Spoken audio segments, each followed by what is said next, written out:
Hello, everyone! We made it to the end of book 2! It's been a year in the making. Literally! Probably more like 2. Gosh, I feel like we did so well during season 1, and then it was just like, oh, life. Yeah. Oh my goodness. Well, it's great to see you guys. We already have Rapunzel popping into the chat saying greetings and salutations. Louise X Sparrow says hello, and I will be casually dropping into a Scottish or British accent because I've been watching Good Omens all day. So just warning you all now. David Tennant is a bad influence on my vocabulary. Brandy, how have you been? Doing good. How about you?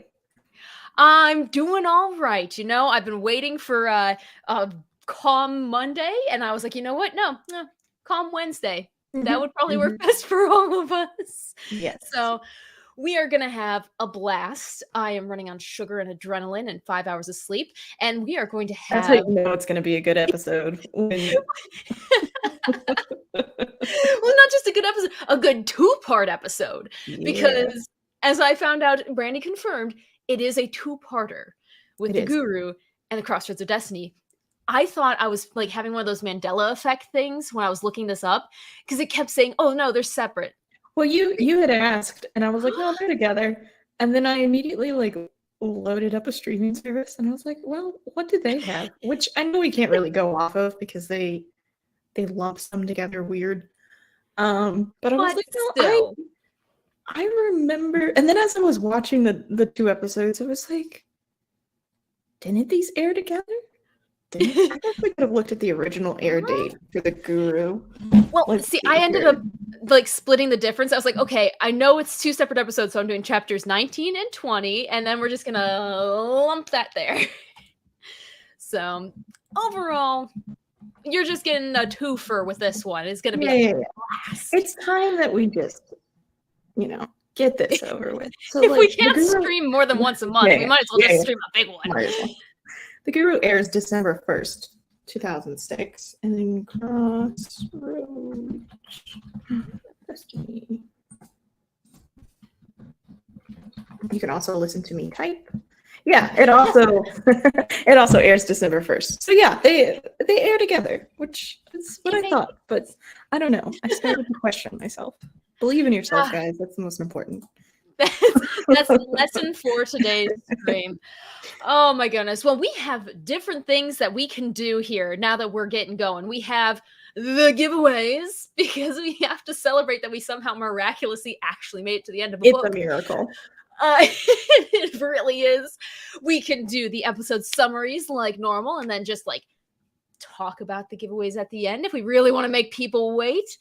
Oh, let's see. Derpy Entertainment. So how many times have you rewatched it now? But hello, humans. Hello, Derpy. Oh gosh, this episode, I actually rewatched it like 2 or 3 times just for this stream. Because I avidly avoided this when I was a kid. Well, I was watching it, like especially the Guru. I was watching it and I was taking so many notes that I wasn't even watching it anymore. And so then I was like, I had a thought and I was like, well, and then I had to go back and I had to like rewatch certain sections like 2 or 3 times. Oh yeah, like, wait, redo. Redo. But as for like the whole series, how many times I've rewatched it, I don't even know. Like, oh yeah, it's probably up there. A lot of time. Too many times. And you know what's amazing is because you've rewatched it so many times, it means that you have a wealth of knowledge that we can draw from. I'm glad somebody finds value in that. I sometimes question. Absolutely. No, there's a ton of value in it. And it's nice to be in a fandom that just keeps itself alive by constant rewatches. Well, Brandy, if it works for you, I'm thinking we should give these good people something to look forward to with the giveaway. Okay, let's go. Yes. Okay. So, fun fact, I went to San Diego Comic-Con and it was amazing. And they had a booth that sold dice. Lots of beautiful, beautiful dice. I love that there's a green one that is currently being chroma keyed out. Oh, there's so many. Oh, there's several. Oh my gosh, that's so cool. They're like the most vibrant, like citrus green. It's amazing. But yes, I don't even play games with dice because who has time for finding friends? But not us. I do. Oh gosh, no. But what's amazing is this booth had loose dice for like dirt cheap, and you can never find those anywhere. And I was like, you know what I'm gonna do? I'm gonna make an Avatar: The Last Airbender dice set. And it was 2 for 1. So we got a double dice pack. And for this, we have the Earth Kingdom represented with the metallic green and gold. You have Water Tribe with a dipped resin, swirly, swirly. Air Nation, it's transparent like the air, but also the colors of Aang's robes. Fire Nation, self-explanatory, red sparkle. And then we have the Avatar state, which this one you can't really show off without using a black light because it's glow in the dark. Like Aang's tattoos. She was telling me about the dice and she showed me the first picture. I was like, yeah, okay, no, that makes sense. And she was like, yeah, the Avatar state. And then like, I want to say 20 minutes later, you sent me the one of the Avatar one, like glowing in the dark. And I was like, maybe lead with that. Yeah, well, you know why? Because I had to find this stupid black light. And I was like looking around. I was like, no, I'm going to lose all the emphasis on this. But yes. What is going on? I was like, yeah, okay, that makes sense, Katie. It's still being chroma keyed. It's amazing. Oh, no. That's right, because it glows green.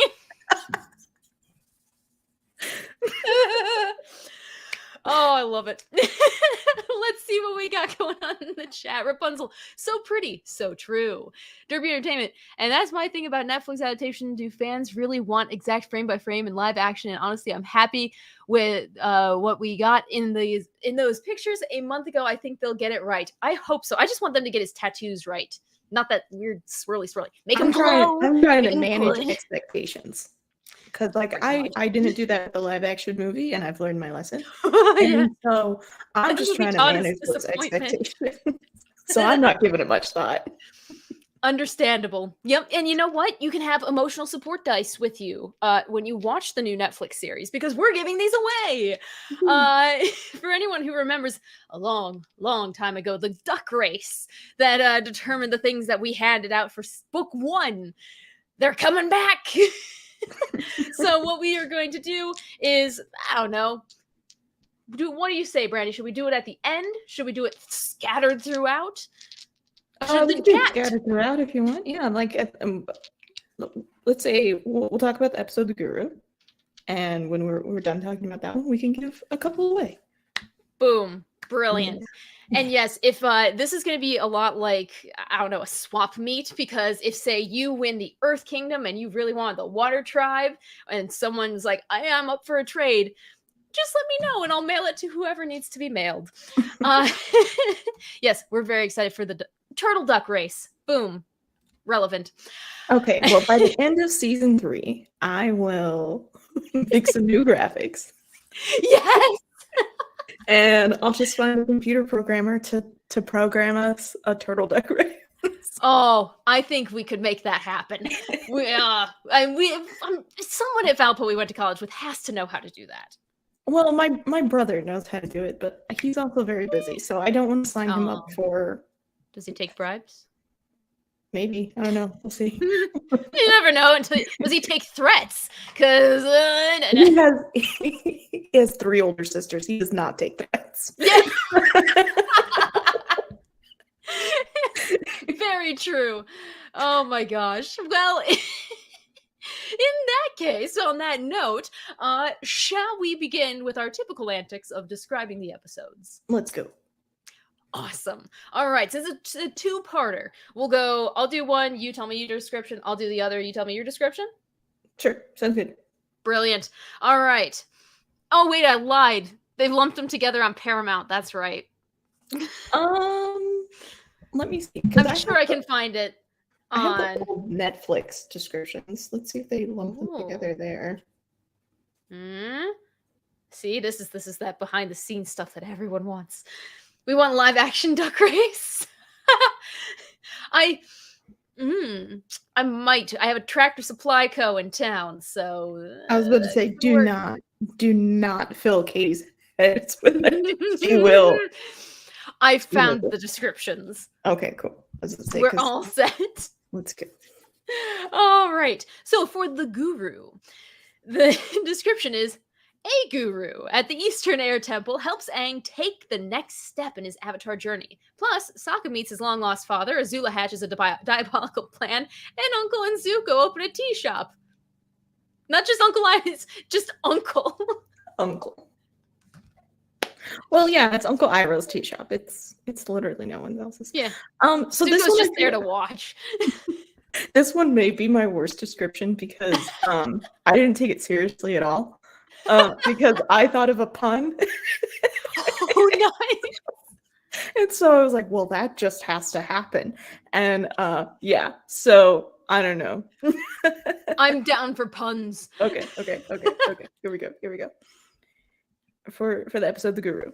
Aang begins his journey to mastering the avatar state while Trouble. I just flubbed that up. Let me start over. Aang begins his journey to mastering the avatar state while Trouble brews in Ba Sing Se. Oh, that's a good one. I couldn't help myself. I was like, that's it. I can't make it good after that. Like, that one's just gonna have to be it. So I think I get one pass for writing one bad episode description. I think that was it. If they changed that to the official description, I would be applauding that. Listen, oh my God. I don't know why I'm not looping in tea puns throughout all of these. I failed Uncle Iroh. You just got to chuckle out of him, that's for sure. Somewhere in the spirit world, he's just like, nice. Well, after that one, I don't know how you'll be able to follow it up because that was magnificent. But there is a description for the Crossroads of Destiny. This one is, everyone races against time to stop Azula's sinister conquest of Ba Sing Se. Zuko and Katara spend time together while Aang's destiny hangs in the balance, as does Zuko's. I'm starting to think that the Netflix ones are way better descriptions than the Paramount Plus ones. I like how they're like, Katara and Zuko spend time together. Like, whoever wrote that obviously is a Zutara ship. Yeah, definitely. All right, so my description for the Crossroads of Destiny. Azula gains control of the Dai Li and enacts a plan to conquer Ba Sing Se. Meanwhile, Aang and Zuko must choose a path towards their destiny. Oh, see, you did it in so more, like, less words, but also so much more fluidly. That one was very chopped up. It was like, Aang does this, Katara does this, Zuko does this. You're just like, here. Bravo. We're still waiting on an email from whoever does the descriptions for any TV shows to actually reach out, because Brandy's your gal. Oh my goodness. Okay, so that is our description, and we can just jump right into the episode because this man makes me question things. Okay. Same. How old is he? So I was looking this up. I want to say for like the first hour of my workday, because I was doing nothing all day. The first hour of my workday was just reading about this guy. It's like, slow day. Avatar. So he was born 50 years before the Air genocide. Yeah. So bro is 50 years old when the comet first arrives, and then jumps forward 100 years. So the dude is 150. Oh my gosh! Which means he's actually older than Boomy. He's older than Aang, obviously. And he's like the second oldest living thing in the universe, right next to that lion turtle. I don't know why I thought you were going to say Miyuki. Yeah. Okay. He's the third oldest.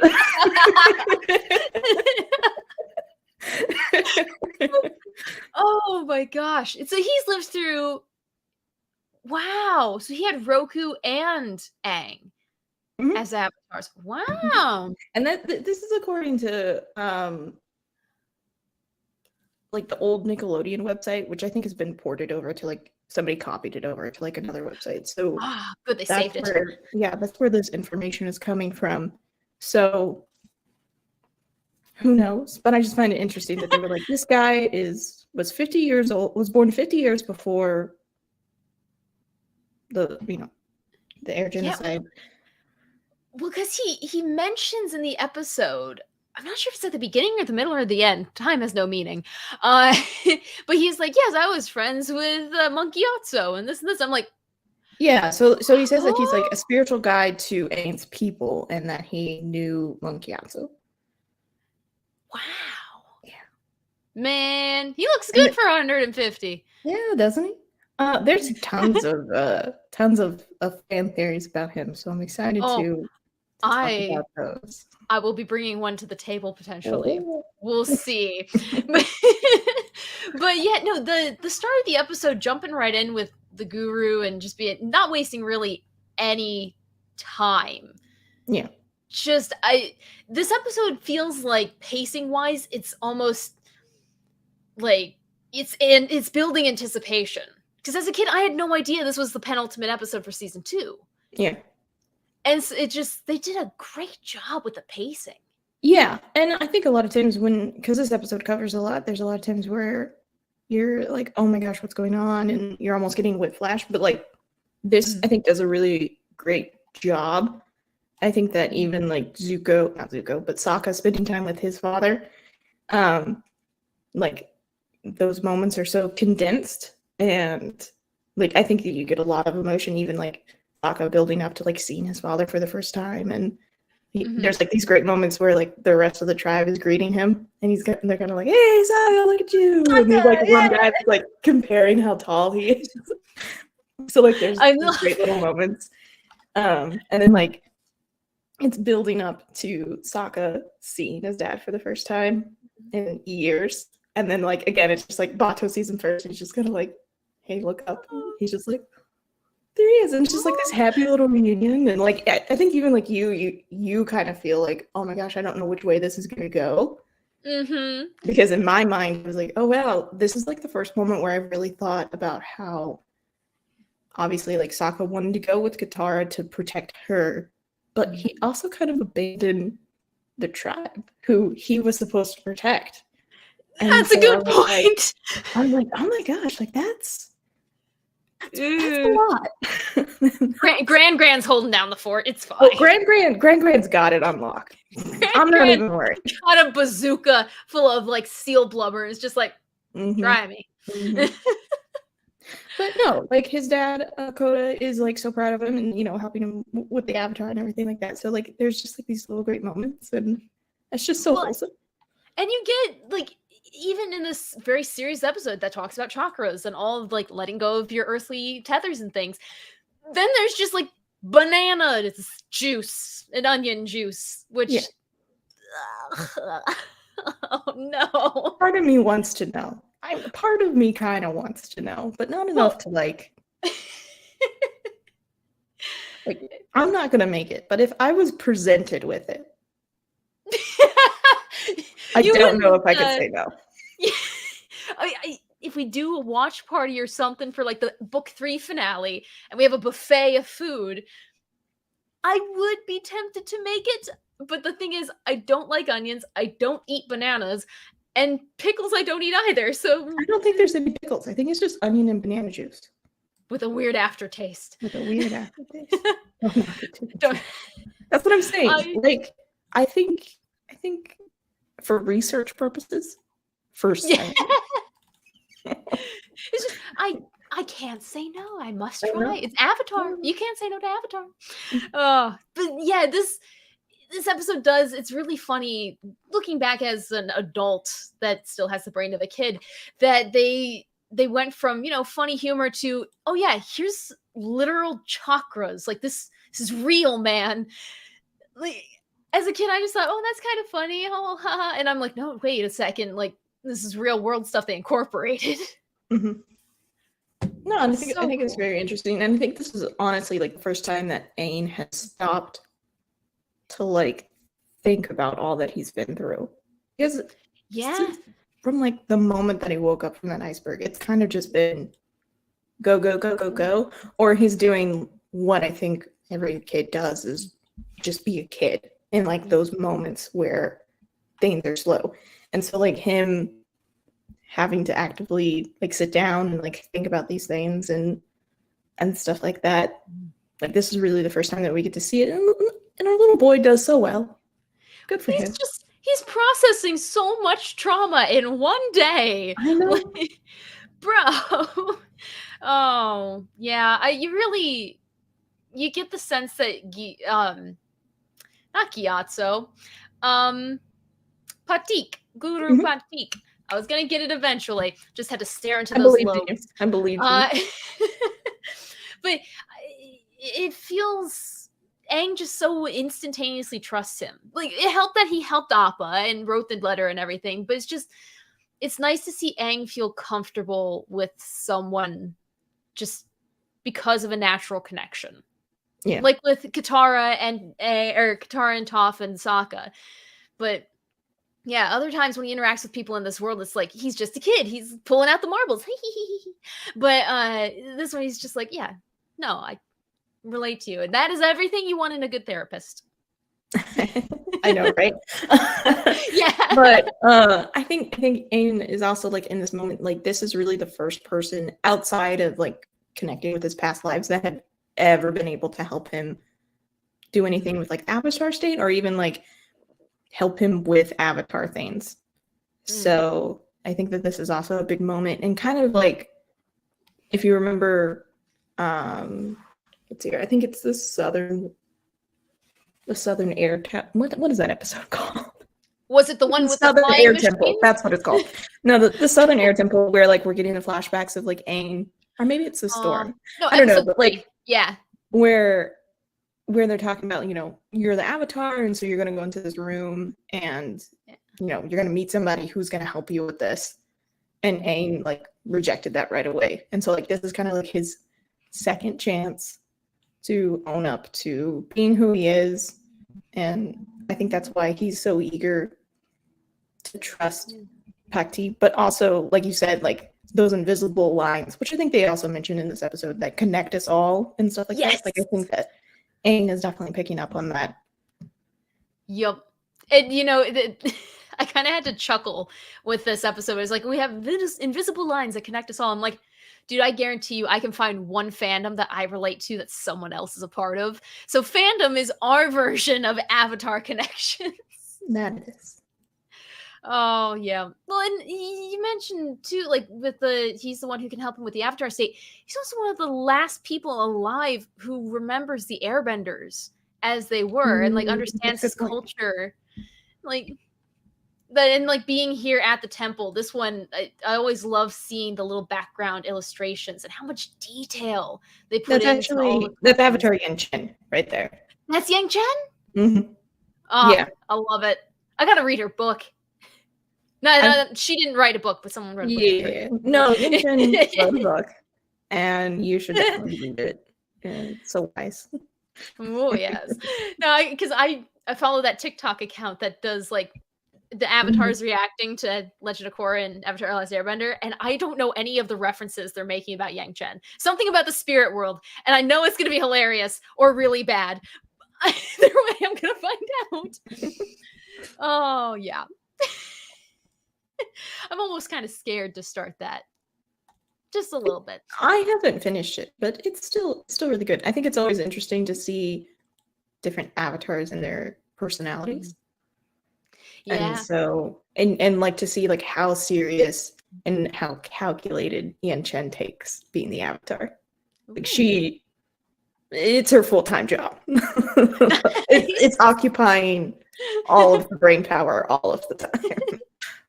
Oh man, I can see that in her personality from the person who's voicing her on TikTok.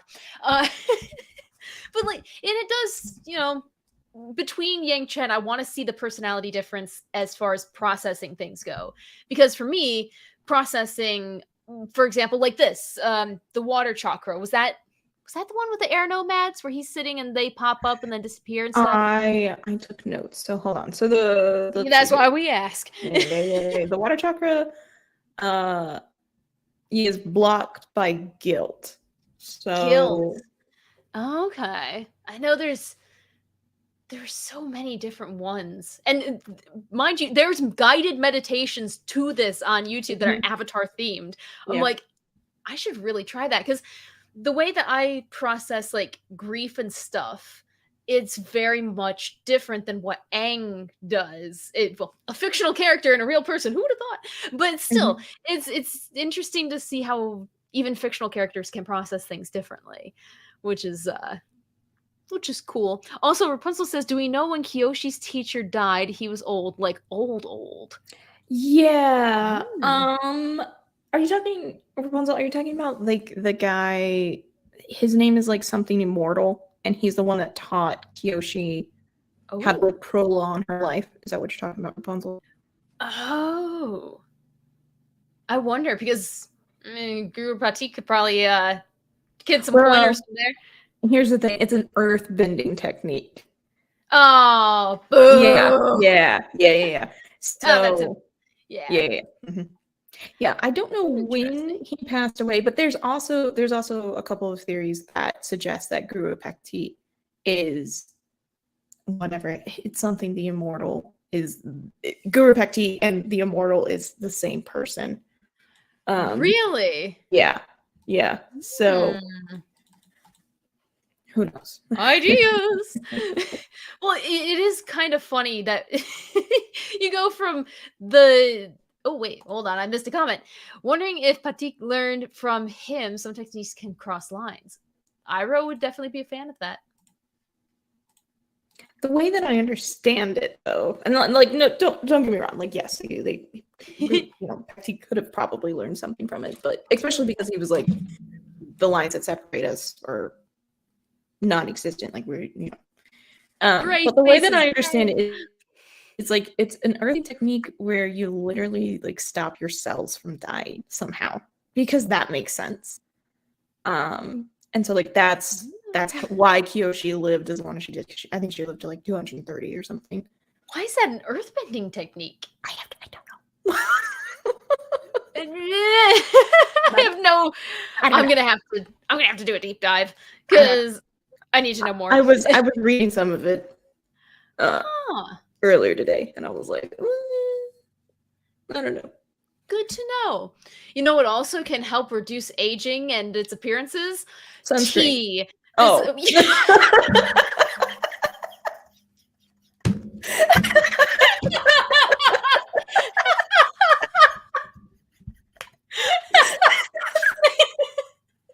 After this is done, I'm going back and I'm clipping that and I'm putting it in my forever file.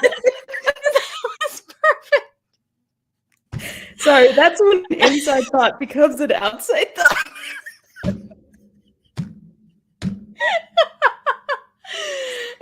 Oh my gosh, I love this. This for anyone who's new and is watching this. Welcome. Brilliant transitions all around. We never get good transitions. They're just That funny.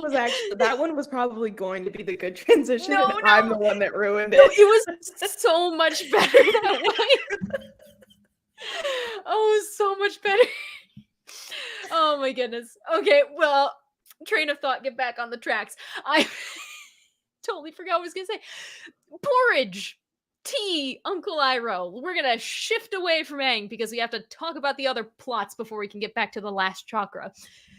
But this is almost like this is another one of those parallel main plots for this episode. Like a lot of times, you have the A plot and then B, C, and smaller things. This one, in my mind, is still pretty up there with Aang. Yeah, because I think up until this point, you still don't really know what Zuko's going to do. Like, Yeah. he freed Appa, and so you're like, ooh, that's interesting. And so you're kind of like, is he gonna be a good guy now? Like, what? Yeah. What is he doing? You're left wondering, like, he smiles a lot in this episode. And this freeze frame, I'm not going to be able to keep it on my computer for long because it's just like, this feels weird. This feels really weird. And I found someone made a very good, there we go, reaction to Zuko's transformation. And that look says it all for me as a kid. I was like, who is this new guy? Well, if you go back to the first still that you had of Iroh, Yes. I still have it. Yes. Ha What's ha. interesting is the concern is in his eyes because like Zuko's getting up, and so like he's concerned and he's like he doesn't know. I feel like he doesn't even know. And then you go forward to the one that you just had, and he's like, "Well, this wasn't the outcome." Who's this dude? Yeah, it's like Zuko only knows extremes. Yes. Yes. And you really this the next 2 episodes, this one and the Crossroads of Destiny, just it does show how you can flip on a dime with him. Not just personality, but like good and evil. He's like, yeah, good, bad. It's really just heads or tails. Yeah. Oh yeah. No, this episode with just their relationship and how it evolves, it does make me sad that they didn't have that. Like if there was an alternate reality where Azula never found out they were in the Earth Kingdom and he could just live his life with Iroh, I'd be okay with that. I think what's I think maybe the saddest part of this little storyline is you can even see how happy Iroh is. Mm-hmm. Like this is kind of what Iroh has been working towards probably for years. Like getting Zuko to closer to the level where Iroh is with everything and just like giving up on the past and just like living a life that makes you happy and stuff like that. And so like I think this is as close as Iroh gets. And I think that is what makes it really sad because Iroh is happy. And like Iroh's usually a jolly fellow. But in this moment, like everything's coming up, Iroh. Yep, it is. Yeah. That could have been the name of the episode for a Oh no, he's just so happy, and it does make me think back to maybe he was looking after Zuko almost like he would look after Liu Ten, and like this is almost like he has a son. Like it's not just some brooding nephew who's obsessed and he has to help and rescue him. It's like he's been rescued. We can just live a life now. Yeah, and like you said, like this is almost like Iroh wasn't able to help Liu Ten, but he's been able to help Zuko. Yeah. Yes, exactly. He finally got the closure he wanted. Yeah. No. Oh, finally got the closure, and then this dude had to walk in the door. Be like, oh, the Earth King solemnly requests that you show up to the castle. The only reason this happens is because Katara goes to the tea shop. Fair. It's actually quite a horrible string of unfortunate events. No, really, because Katara goes to the tea shop. She sees Zuko. She runs back to the Earth, like the palace. She thinks the Kyosha warriors are Suki. She's like, Suki, you want blue, blah, blah, blah, blah, blah, blah. And Azula's like, oh, isn't that interesting? The next thing you know, she's a puddle on the ground. Okay, I'm sorry, but like, did they have to do the water? I know. Did they? They didn't have to do the water. They didn't try to do the water that hardest not to show a bloody injury in the show, but they're like, we're gonna get really close. Someone with Photoshop could just edit this red, and there you go. End of Katara. Over. And no, Rapunzel, do not edit that.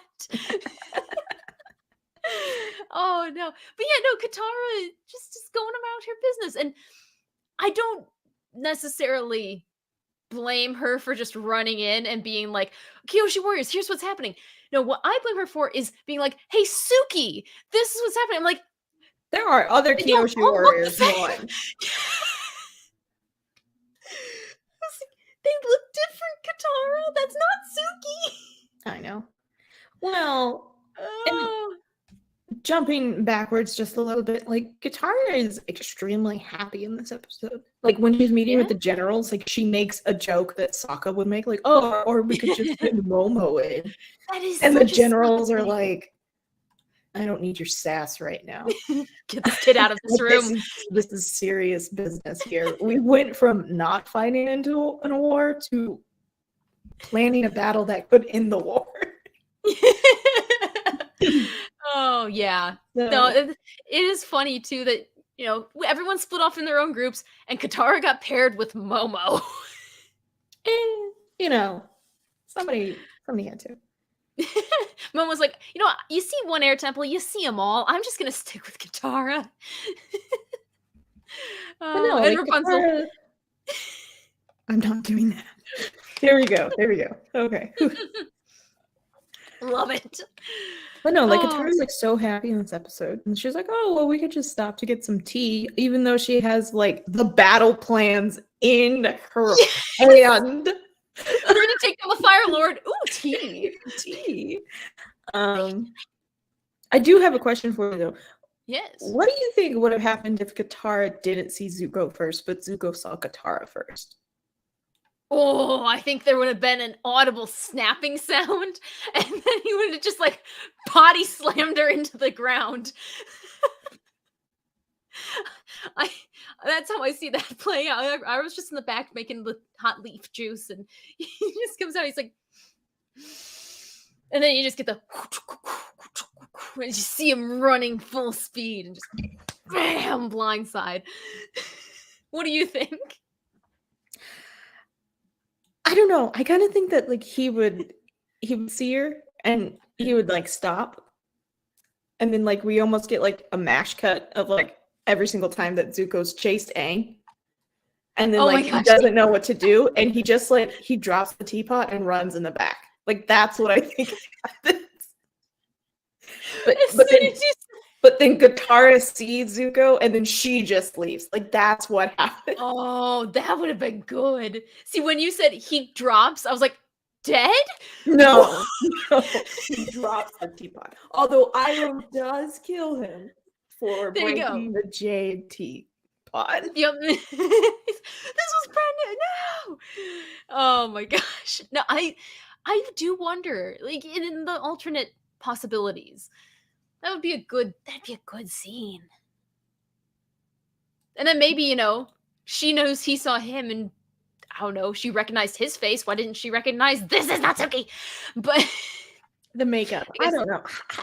It was far away. It's a big room. She was talking and she was running up. The whole invasion was mucked up because of the makeup. It's a makeup muck up. No, the whole invasion was screwed up because of the Earth King. And he was like, hello, people I have never met, but only been told that I can trust. Even though I know that I can't trust people because I can't trust my longest advisor. This whole scene where they're just sitting there like and then they zoom in and you hear that little ting in Azula's soundtrack. It's like,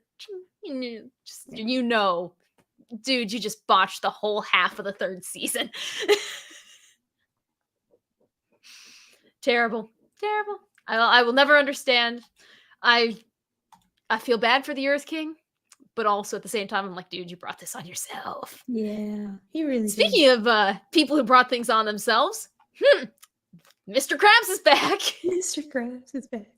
I listened to this episode while I was at work because numbers and stuff, I can't look at it all. But I was listening, and immediately when his voice came on, I was like, if I'm not looking at the screen, I think it's just an evil Mr. Krabs.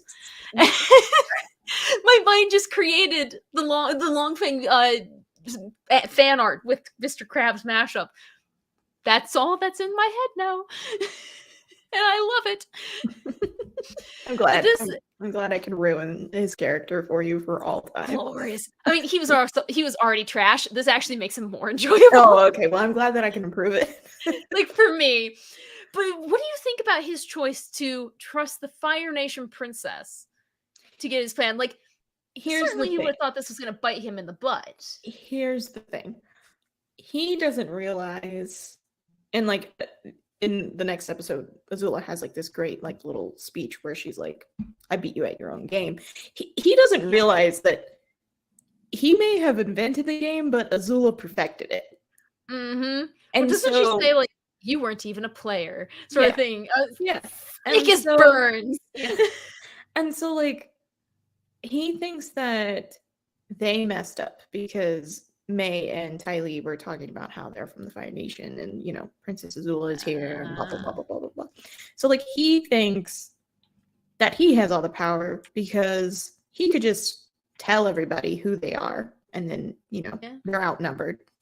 They would get captured. That's that. But he thinks that he's being smart by using her and getting what he wants. And then also, like, she's just like a 14-year-old girl. How much harm can she do? Little does he realize that he lives in the Avatar universe, and a 14-year-old girl is by far the most terrifying thing in this universe. Most competent individual. Oh my gosh. It's true. You done messed up, Ron, because don't trust the teenagers. No. Oh yeah. His plan, as few options as he had, I feel like that. Yeah, that was not it. You could go for like maybe setting yourself on fire to be sent to the hospital so you could escape, like, and that would probably actually work out better in the end. But you know, speaking of escaping, I am on a roll today. How about Toph? You know, I think again, like, a lot happens in this episode, and I think they do a great job of like keeping Toph interwoven without like wasting too much time. It's like she's, you know, he has like, I can't remember anybody's names, but the guy without a shirt is like is like, you know, you may be the greatest earthbender of all times, but not even you can bend metal. And this is like, I think, one of the very first instances where it's even hinted that earthbenders could bend metal.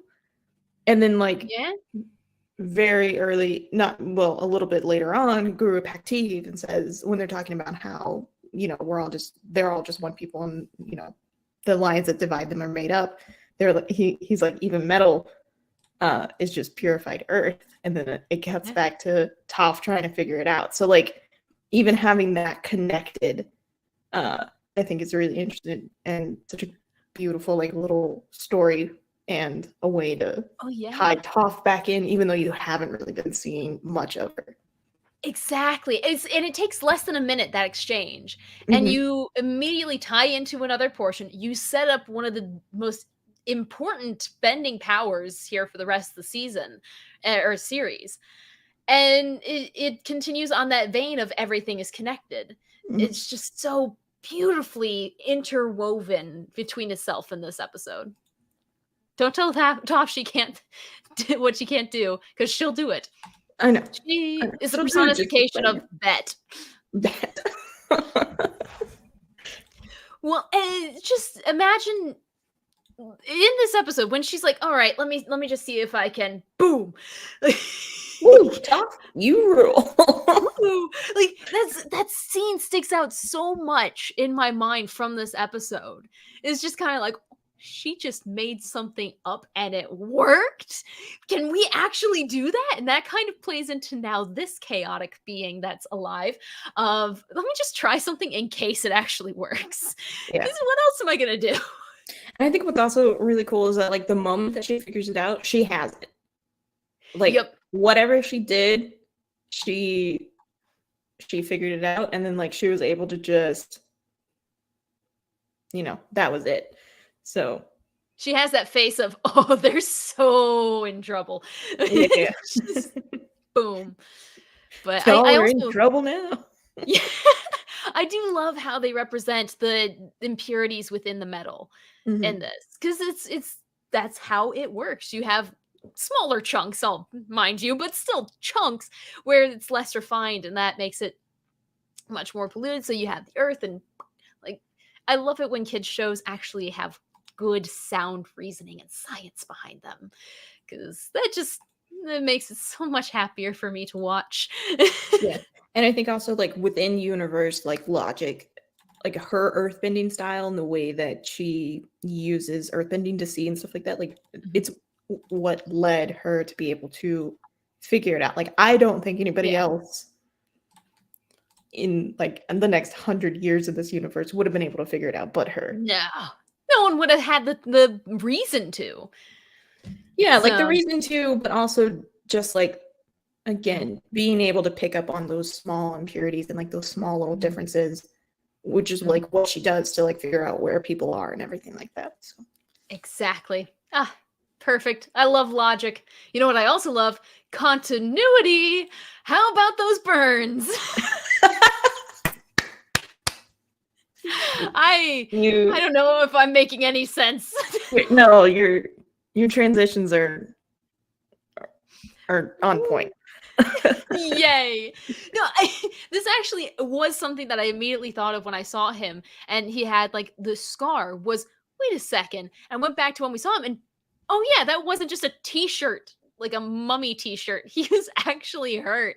Good job, Avatar. Yeah, that was why he was left behind, was because he was hurt. So yeah, no, I think that's great. And then I think we're kind of talking about it earlier where Hakoda was just, you know, proud of Sokka and everything they did. He's probably that way because Bato came back and was like, hey, I saw Sokka, I saw Katara, they're with the Avatar, they're doing these great things and stuff like that. And you just say, that's a proud papa right there. Yes, it is. He's like, oh my gosh, he found me. Look, it's like, you just had your son play, where's Waldo? And he found you. The ultimate hide and seek. Where's Hakoda? No, and it's such a nice moment to see male emotion, because a lot of times in cartoons, especially in hero cartoons, the guys don't show as much emotion. And even in this one, Katara is the emotional one. But Sokka's just so happy. And the way he's like, hi, Dad. It's like, oh. Yeah. Well, I think we can take it a step further and just like applaud Hakoda for being like a good father, because a lot of times in cartoons, like we don't get good fathers. If we get them at all. Yeah, if we get them at all. So, you know, good for you, Hakoda. Good for him. He deserves a pat on the back. And like, look at how just proud he is of Sokka. Even when he's flying off, he's like, I'm gonna go, Dad. Sorry, I can't help you. He's like, no, you go, man. You go. Yeah, I think in this moment, he's like, I'm raising a good man. Yes, that is exactly what's going through his mind. Because the last time you saw him, he was just a wee little baby. He was like, oh, you're not old enough to go to war, Sokka. He's like, but I am, Dad, because, you know, my voice is still high. I haven't had puberty yet. And then all of a sudden he hears Sokka. He's like, hi, Dad. Like, that was the first time he's heard Sokka with a deep voice. So that might have been a little jarring. Yeah, it's just the whole thing that you did with the voices. What? The little high-pitched Sokka voice? Oh, that was great. The key to doing that voice is to tense every muscle in your body and just be like, everything's fine. We're getting a little mousy over here. Oh, very. Very. Also, this for Sokka in this episode, I also really enjoyed just being able to see him interact with the men of the Water Tribe again. Because he's been so disconnected. Like when he saw Bato, he was like, I'm going to do this boat thing. And now it's like, you're actually in a war situation with your tribe. That must be so important. And then Hakoda goes and he's like telling all the men, oh, get ready. And he's like, what should I do, Dad? He's like, didn't you hear me? I said you men go get ready. It's like, he got everything he ever wanted in that moment. He sure did. Oh, sweet boy. Little did he know. I was about to be like, and then his little sister had to go and ruin it. She had to go and get water dripping out of her side. And then, what was that vision too? And Aang's like, oh, I'm letting go of Katara. And all of a sudden she's like, let me go. Yeah. Just like, that reminds me of what my brother and I have planned if any of us get kidnapped or like caught or imprisoned or anything for some reason. Because, you know, we have those thoughts at 2 a.m. Of course. The answer is defecation. No one wants to have to deal with that. So immediately, that just, as soon as that happened, I was like, oh yeah, I have a plan in case that happens to me. I love that that's the plan. It's a simple one. It's always locked and loaded. You're ready to go. It's always locked and loaded? Excuse me? Always. You have a Taco Bell burrito in your pocket and you're ready to go.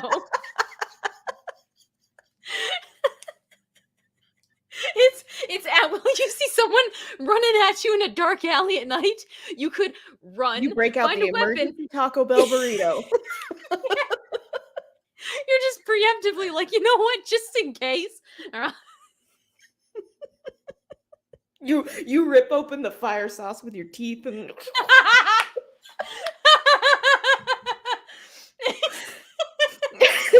I think that's that. Listen, that's the deterrent right there. Them running up to you, you in that moment having absolute clarity in your eyes, pulling out the emergency Taco Bell burrito with the fire sauce, ripping that open, and just eye contact the whole eye contact the whole time, and you just go, "I'm ready to rumble. Are you?"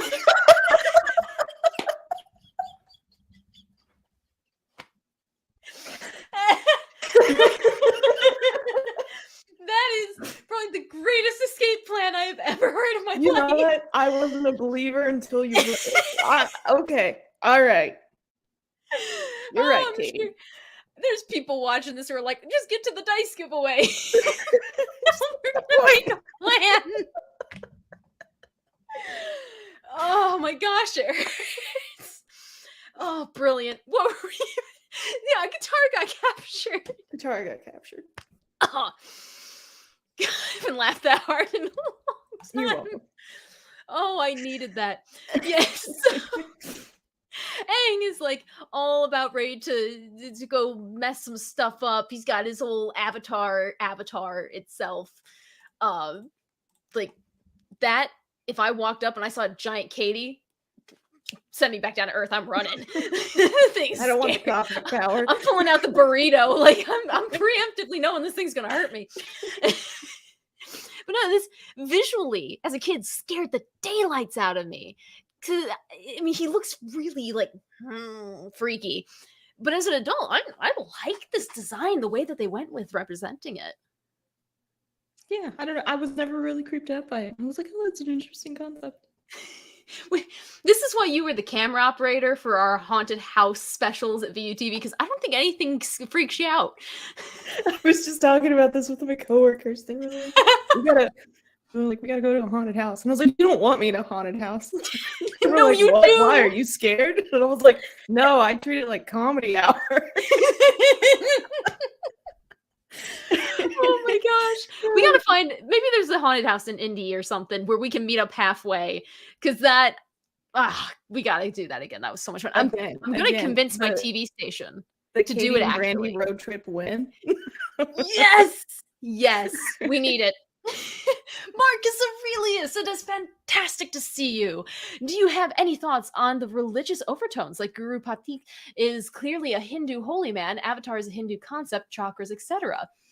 Yes, because I actually watched an extra history episode. They're a YouTube channel. Watch them. It's a rabbit hole. It'll take care of the next month of your free time. But they're doing Hinduism. And they were describing how the Buddha got started and all this stuff.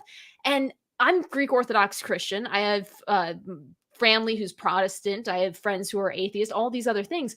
And it's really cool to see how, for most religions, there's actually tethers to like everything's connected. And so, yeah, definitely picked up on that undertone. I don't know about you, Brandy. Yeah, definitely. For whatever reason, when they were talking about, especially in like the pools of water and stuff like that, and Pekti was first talking about like what chakras are and how, like, you know, if you remove one thing, then that kind of like helps you flow and stuff like that. For whatever reason, and I don't know, maybe this is just a reflection of where I am in my life, but it's just like I related so much to like therapy and like getting over whatever it is that you have to work through and stuff like that. And so like it really does, like you start like you open one pool and it just like kind of like leads to the next thing, and it just like is so relaxing. You're just like, oh wow, I feel so much better. So like that's where I was kind of like relating it back to. But no, definitely there are definitely religious undertones and stuff like that. And Guru Pekti is definitely like you know, taking heavily like inspiration from Hinduism and all that other stuff, and you know, a Hindu holy man, which I know absolutely nothing about. So Yeah, I'm gonna all I know is from him. I'm gonna keep it at that. But no, like the connections are there. Yes. Well, and you touched on it too. Therapy. This is a lot like therapy, teaching you to process things and stuff, and it's free for kids. Boom. Makes it an even better show. Like, incredible. Well, it is incredible until the scariness of the next episode. Then I tune out. The next episode isn't even that scary. Like It is. I would say the puppet master. Okay, that one's is a horrifying. far scarier episode than there's than what scary, transpires then now. there's blood-curdling, horrific stories. Yeah. Let's see. Pull on the string to find 50 more there that you end up going down. Yeah. Honestly, you find all the traumas and stuff.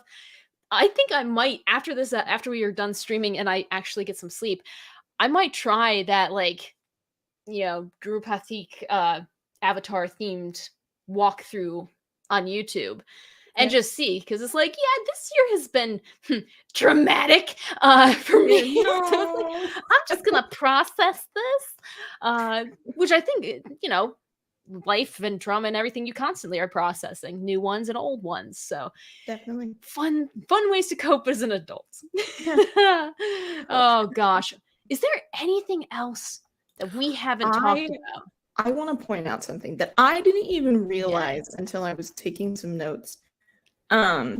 So there are, in this episode that they talk about, I don't know if there's more or not, but there's 7 in this episode, and each chakra has a color that is associated with it. And so we start with earth, and that's red, and water is orange, and fire is yellow, and as they go down, it's the colors of the rainbow.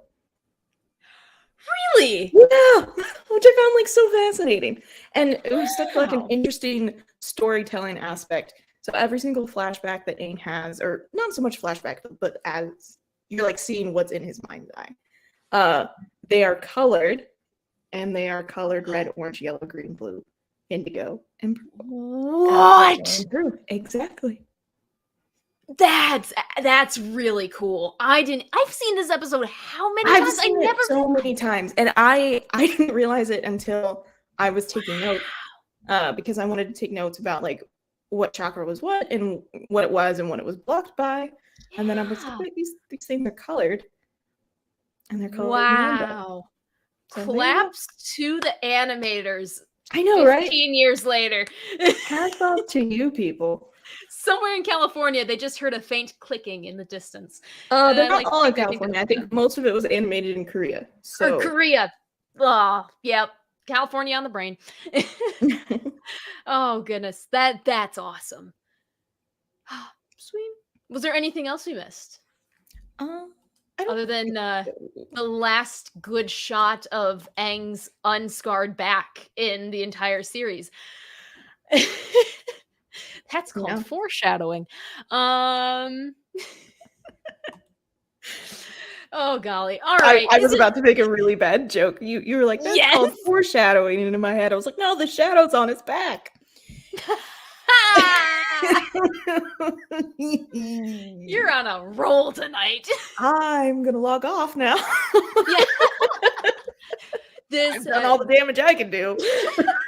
We still have another episode.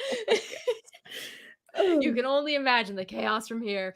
Well, I'm going to go through and I'm going to find all of the commenters and we're going to count them up and I'm going to write out a list here of who gets what duck.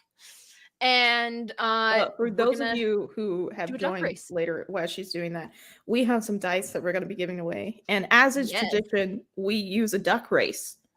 And so you guys are going to get assigned a duck, and whoever's duck wins is going to win a dice. So, there we go. 5 beautiful dice. And I think probably the way we'll do it is just we'll let you get the pick of the 5, and then the next person will have the pick of the 4, and then go so on and so forth. If that works for everyone. So let's see. I got Corey down. I got Marcus Aurelius. I got Rapunzel. Then There we go. I got Louise X Sparrow, and I got Derpy Entertainment. Entertainment. I really shouldn't use a Sharpie, but that's all I had. She says as she takes a hug. I'm glad someone caught that. Whew. Actually, this is a very and it's a strong one. It's a thick boy. It's let's see, did I miss anyone? No. Okay, we're good. Well, you know what's amazing about this? We're gonna be the pinnacle of millennial society. We only have 5 people and we have 5 dice, so everyone gets a prize. Woo! I love this. All right. Can we do the duck race just for giggles, though? Oh, we're doing the duck race. Oh, okay. We're definitely to determine who gets what. I figure we can do. Also, I need to pull back up the picture of the dice. There's a premium version of the duck race. Wait, what was that? There's a premium version. Ooh. Which Duck I find race. hilarious. I don't know why there would need to be a premium, but something about like up to 1,000 characters. Only premium. So I want to have 5. Okay. And then I'll set it for 30 seconds. Sound like a good enough race? Sounds like a good enough race. It sounds like an excellent race. All right. And so everyone can cheer on their own ducks. We have Corey Cochran at number 1, Marcus Aurelius for number 2, Rapunzel for number 3, Derpy Entertainment for 4, and Louise X Sparrow as number 5. And we have 5 people watching right now, so if your name wasn't on that, sorry. Comment and I'll try to add you in. All right, now we can. Where's the start button? I don't know. There's a lot going on at the screen. You can never be one of never one. It's okay. You're good. Okay, this one? No. It's either that or you're going to download some malware. Maybe set. Set feels like a good way. There we go. Here we go. Heck yeah. Okay. Ready, set, go. Go. I think you have to start up there. Start button. Yeah. There we go. 30 seconds might have been too long, Katie. Are the quacks coming through? Yes, they are for me. We work in broadcasting. We know how long 30 seconds is. What? I know. It's like Bernie Sanders is up in front, followed by the clown, followed by oh, the clown's coming up. Oh, 5 coming in clutch. Yeah. There we go. That's live. So who was 5? Number 5 is Louise X Sparrow. Yeah. Congratulations. Oh my goodness. Yes, we've got. Let's see. Oh yes, Corey. Sorry, the number is on the duck, not necessarily the order. Apologies, but we are going to run it again here very quickly. So first, Louise X Sparrow, if you are in the chat, here's what you can expect. We have those 5 dice. I have them right here. Which one would you prefer? I will give you, should we go with 30 seconds again, just for funsies? 30 seconds to reply. The clock is ticking, no procrastinating. What nation would you like? Especially the Earth Kingdom does not want to show up. I think it makes it better. It really does. The galactic dice. The clowns always win. They always do. They're the fastest. That's why they can always catch up to their victims. Water. All right. I'm going to put down water. And just to make sure. Yeah, there it is. It's very cool looking. I think I have a better picture of it, actually. I can pull it up because I sent it to myself. Little zoomed in so you can see the goods. There, and I severely need to log off. You have no idea.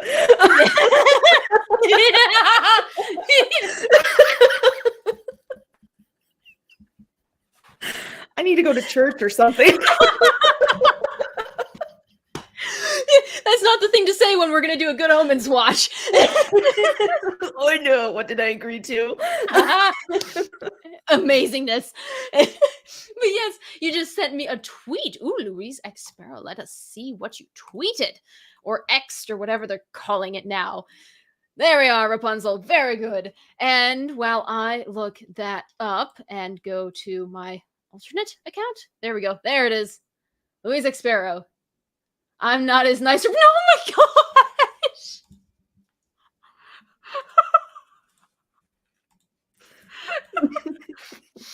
Okay.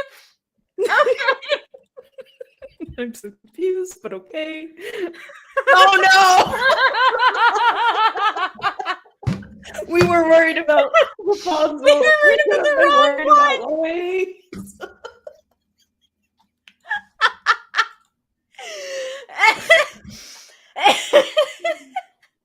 This has been the funniest stream, I'm telling you guys. All right, shall we run the duck race again? Let's go again. Let's go again. Let's go again. Duck race. I need to figure out how to kill the clown duck. I would say clear.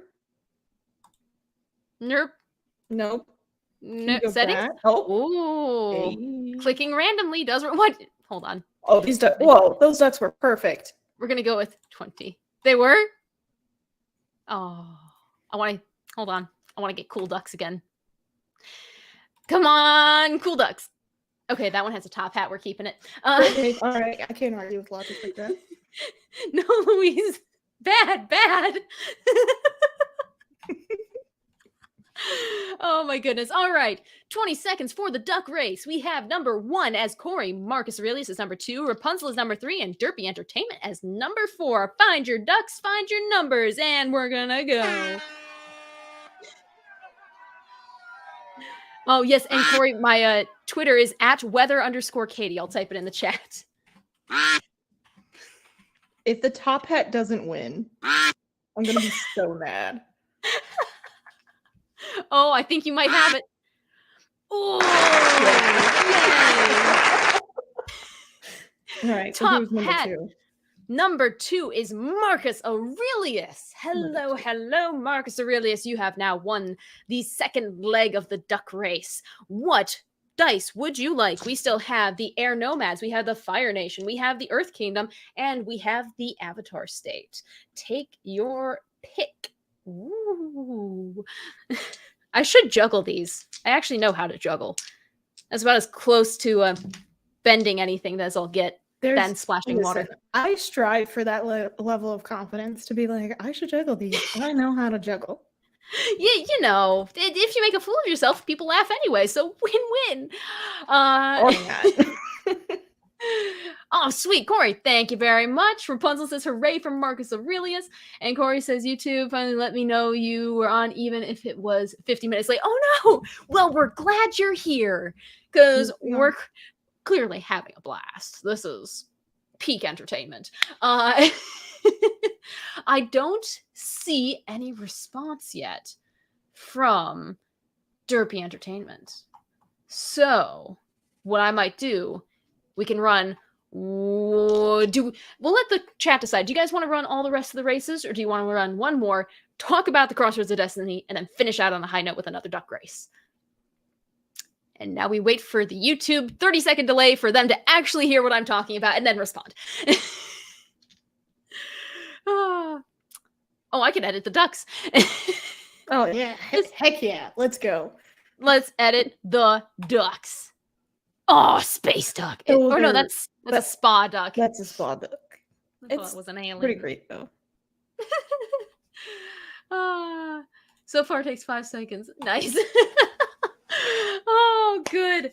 All right. Well, I think what we'll do is we'll just put down. Wait, was it Marcus Aurelius or Derpy Entertainment who won? You said Marcus Aurelius first. So that's what I thought, but I don't know. Don't ask me. Dyslexia is a heck of a thing. Okay, Marcus, we're going to put you as number 2. Unless, do you want to just pick out a dice for Marcus Aurelius, Brandy? I can, I guess. Go for it. Which one do you think? We'll go with the Avatar one. There we are. We'll put down Avatar. Whew. Brilliant. Listen, you should have learned your lesson from the last time. I'm getting used to it. It's actually quite. No, she's getting used to it. Oh no. Yeah. All right. So now we have Corey as number 1. Rapunzel is number 2, and Derpy Entertainment is number 3, because we only have 3 ducks left. And we can start in 3, 2, 1. I love how there's cheering, and then everyone in the crowd seemingly just is like nothing. I really like the air horn. Yes. Oh, here we go. We got duck number 3 going quick. Oh, there we go. Dang, that really blasts your headphones. It's so loud. It's so aggressive. Why is it so aggressive? Well, then, duck number 3 was Derpy Entertainment. Derpy, if you're in the chat, let us know what dice you want. We have Air Nomads, Earth Kingdom, and Fire Nation. All of them are actually very good dice that I absolutely love. Deej, what is up, Deej? Haven't seen you in a while, man. Hope you're doing well. Rapunzel saying hi to Deej, too. Brandy, have you ever heard of DJ Odyssey? No, I have not. Or But hello. Deej Odyssey. Let's just say we have Doctor Who opinions, and they're very different from each other. Wow. It's fine. We're still friends. But what do we say about just running the rest of them in case someone has to leave? I want to be conscious of people's times. Okay. This one, just for fun time's sake or old time's sake, we'll go with 30. Really drag it out. We really are. Oh, we already had the Bernie Sanders duck. Let's go with another one. Those are bland. Okay, I'll take a British duck. But we still get along. Exactly. Okay, so we got Derpy Entertainment going to be responding here soon. If not, we'll let the other 2 pick, and Derpy gets what's left. And then if Derpy doesn't ever respond, then Brandy, you get the dice. Oh, I was say we'll give the dice away at a later time. I'm just going to put it in a slingshot and throw it at someone. I don't know. Or Katie will choose violence, so please claim your dice. Keep Katie out of prison. Choose your dice. Come duck not Brit. It's got the beefeater hat. Or whatever it is. The suspense. All right. We are down to Corey and Rapunzel. Corey is 1, Rapunzel is 2, and we are off.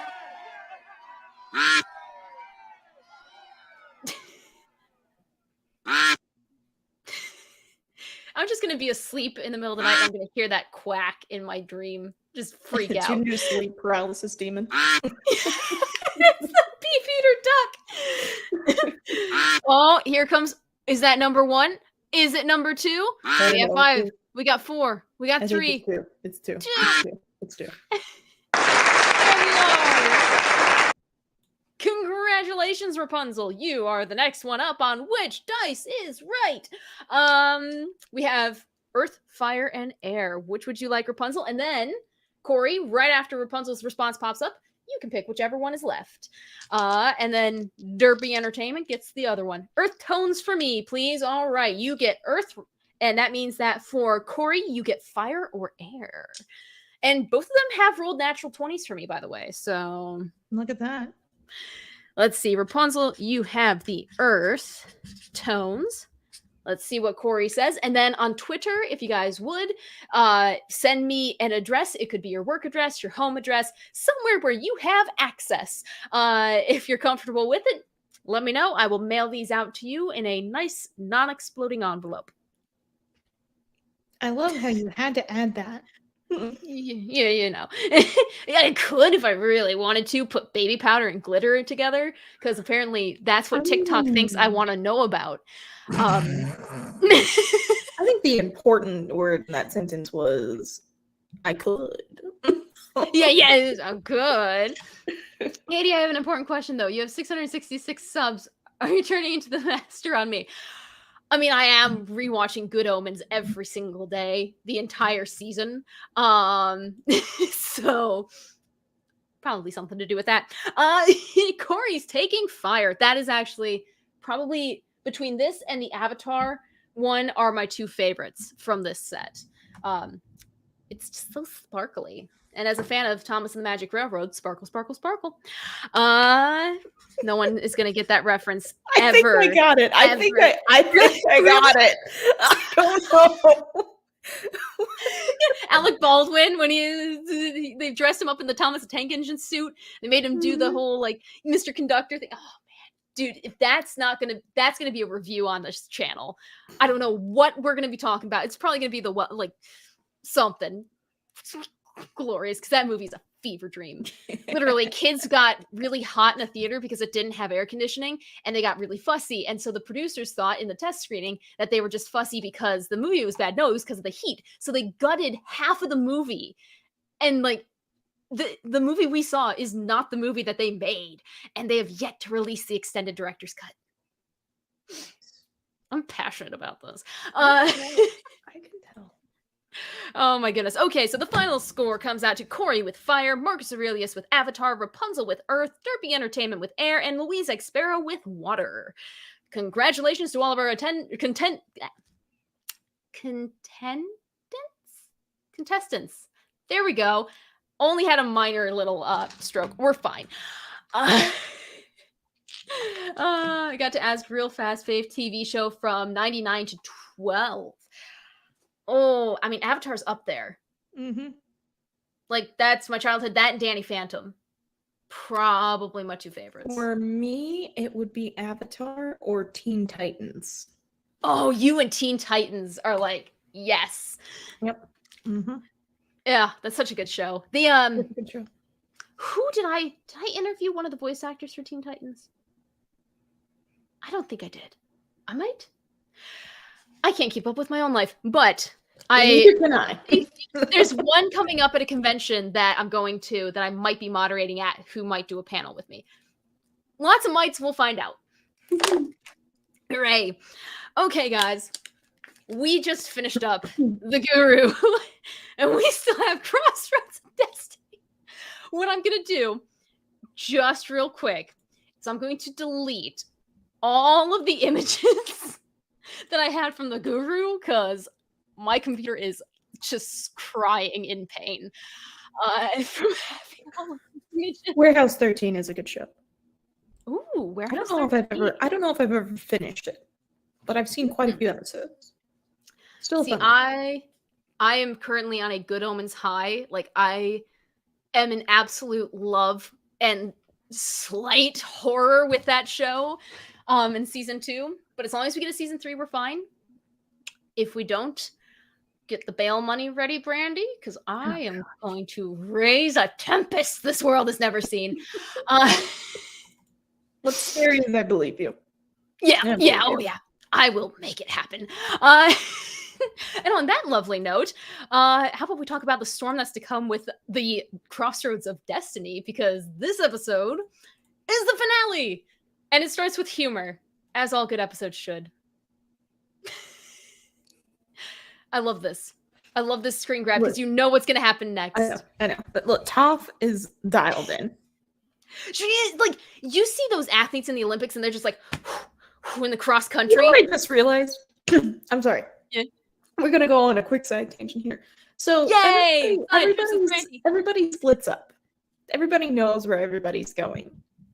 Sokka and Aang are leaving Ba Sing Se. Katara is staying. And Toph is going to go talk to her mother. Do you think at any point in time, Katara was like, where's Toph? Yeah, like, she didn't come home last night. Yeah. I guess think with her mothering instinct she would? Or is everything that's happening only happening in, like, a couple of hours? Well, because it went to night, like, Aang got to Guru Patik at sunset. And then it was overnight, and then now it's back to day. So at least 12 hours has passed. Okay. I think. All right. Which 12 hours is a reasonable limit for visiting with parents, I guess. I live with mine, so 24/7, baby! I'm just saying, like, at no point in time she was like, I wonder where Toph is. Eh. She was too busy making jokes at the war meeting and getting tea. To be fair, though, of all the Team Avatar that like was on their own, Toph would be the least to be concerned about. Like she could Oh, kill 100%. someone with a look. Yeah, no, 100%. Oh yeah, I couldn't find an exact one where she went flying and the guys are just like, ooh. But I just love how like dialed in she is and everything. Like obviously, yes, she's not going to see them, so you know, no. it was another like, oh yeah, Toph is blind joke, which is great. But well, and I never realized as a kid, kind of like, oh, I thought they just like jumped up and spooked her. Little Katie was just like, oh, wait, she's blind. What? So now I get that. Oh my gosh, I'm way behind on the comments. Let's see. Deej says, I like crossovers with Warehouse 13 and Eureka. I haven't seen either. Have you, Brandy? I think I've seen like 1 or 2 episodes of Eureka. I need to watch Wheel of Time because I feel like Rapunzel will not be happy until I do, and I won't be happy until I do because I've heard a lot of good things. Wow, lots of good stuff. Ooh, we're getting some TV show suggestions. Keep them coming, guys. Because this channel is so many random fandoms, and I am always open to more. But yeah, we get that little bit of humor, and then I think we get a little bit of like, not heart to sound mushy or anything, but like, how cute is it that Sokka's just sitting there and he's like, all right, hold on. Because still they don't have a replacement saddle, so it's like, that's just such a sweet little detail. She isn't holding on to Aang, she's holding on to Sokka. I love it. She also looks like she's a little smitten. A little bit, yeah. It's just, yeah. The Serpent's Pass, like, really. She was like, he didn't save me in Serpent's Pass, but I got what I wanted. Look at the eyes. I know, right? These animators were adding subtext, okay, guys? They're like, this isn't in the official script, but we're hoping. Oh man, yeah. They pack so much into just the first however many minutes of this episode is, because you learn Aang's lying again. He just probably blocked another chakra. Yeah. Well, no, and that was something that I wanted to point out, that because everybody, that's like the number one thing that people complain about with the Great Divide is like, oh, Aang solves his problem by lying, and I'm like, yes, he lies like every other episode, guys. it's nothing new. Yeah, like he's 12, like he's a kid. They lie a lot. Exactly. So yeah, no. Sokka's just like, so did you master the Avatar state? He's like, I did not master the Avatar state. Yeah, I'm not going to give you a direct answer, but let's think optimistically. And that kind of just switches over. They do a lot of switches in this episode, I noticed, from A plot to B plot to C plot to D plot. And it's fairly rapid pace because they're flying in and they're about to go and warn the Earth King and everything. And the next thing you know, we're starting to talk about this horrible nightmare. Like, I don't like poisonous spiders. I don't like scorpions. I would let the scorpions and spiders live and breed as much as they want if I could just get rid of this. Because it's horrifying. I think that this is such a great villain moment for Azula, though. It is! Like, she has literally all the cards. And the fear, she doesn't put the fear of God into them. She puts the fear of Azula into them. Yeah. Like, it's Azula's world. We're all just living in it. And this dude just realized that. Oh my gosh. Also, where are the ladies in the Dai Li? I think they're all Judy's. You get 2 options: Judy, Dai Li. Those recruitment posters must be bangers. Now I really want a recruitment poster for the Dai Li. Oh my gosh. Oh my gosh. Dai Li recruitment poster.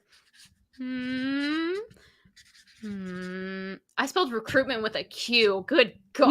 You didn't have to listen. Nobody else can see the photo. Nobody else can see the paper besides you. Like, you didn't have to put yourself on blast like that. I can't live in the shame. And at least not alone. Oh gosh, where was I? Yes, recruitment poster. Love to see it. These guys, I can agree with this dude's face. He's been in battle. He's clearly seen some stuff. And the fact that she scares him more. But why don't any of them speak up? That's what nags in the back of my head. Like, she's the Fire Nation princess. Well, here's the thing. Like, obviously, I think the Daily agents know that there's a war and stuff like that, but they remain loyal to Lon Fane. And so Lon Fane is the one that says that, even Azula says that, like, while Lon Fane is in prison and, before we take down the controlling government of Ba Sing Se, he's placed me in charge. So they are just like, again, just being loyal to Lon Fane without really thinking about it. And also, like, I think the enemy of my friend is my friend, or whatever the saying is. So, like, their enemy is the Earth King in this moment because they've lost control of the city. And so if you their ally in a sense. If you shape it that way, enemy of my enemy is my friend. Definitely can see That's that the thing. a little bit That's more. the saying. Wow, I came up with a saying. Whoa. Yeah. I'm not usually the one to do that. So I think I have this. I did columns for each scene. I think they're in order because the next thing that happens is this sweet little man being like, oh, I always thought I'd be going into the palace conquering it, but I'll take this. Mm-hmm. How nice of a consolation prize is that? Well, like, I think he also mentioned something like at the end of the series too, which I won't get into it because I don't know if anybody's, we have new viewers, so I won't get into it. But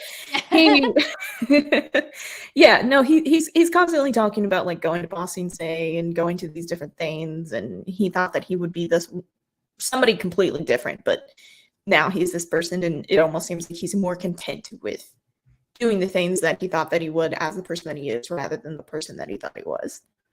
So I like nice. that. Yes, it is. It's so nice. And I wonder if at any point he thought this could be Admiral Akbar, a trap. I'm obligated to, because it does turn very trappy in a very short amount of time. But how boss is this? I know. What I love in that moment too is that, like, so, like, Daily, like, walk in and they're both like, something's not right. And then Azula walks in and she does her little thing, and then Iroh is just like, have I ever told you the story of why they call me the Dragon of the West? And she's like, I don't have time for your fuddy-duddy stories or whatever she says. Funny little anecdote. Yeah. And then she's like, well, it's more of a demonstration. And literally without saying anything else, Zuko just gets behind him because he knows. He's like, knows. Whoa. Because he has listened to the stories. And, like, Azula probably would have known what was going on if she'd listened to the stories too, but no. Oh my gosh. Yes, no, this Fyro, full on, just a perfect scene. 10 out of 10. Absolutely love it. Also, you know what I absolutely love, Brandy? And this isn't a transition. This is a clap, clap, clap that Rapunzel and Louise Sparrow, and I think Corey Cochran was in that conversation about Wheel of Time too, ended it amicably, because good gosh, the amount of drama in that Twitter sphere is whew. So thank you guys for being nice. Oh, you would be so surprised. Actually, I don't think most people would be. But yes, so we get the lovely, not jailbreak scene, but breaking out of that room scene to be confronted again with the I hate this imagery. Rapunzel, no need to be sorry. It's nice to see conversations about shows that are conversations and not Spock shouldn't be able to sing. No, Spock should be able to sing. Which is a relevant point of talking, because they did. No, I know. I don't watch any Star Trek, but even I knew about the musical episode. And how yeah, was up and arm. Oh gosh, no. The lovely thing is, like, I love Star Trek Enterprise. A lot of people hate it. I hate some Star Wars things, which I will not say. Movies, not TV shows.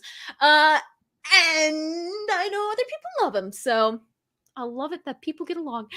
Anywho, yeah, this scene, I love the transition between the hands when they're getting Zuko. Like, that animation is so cool.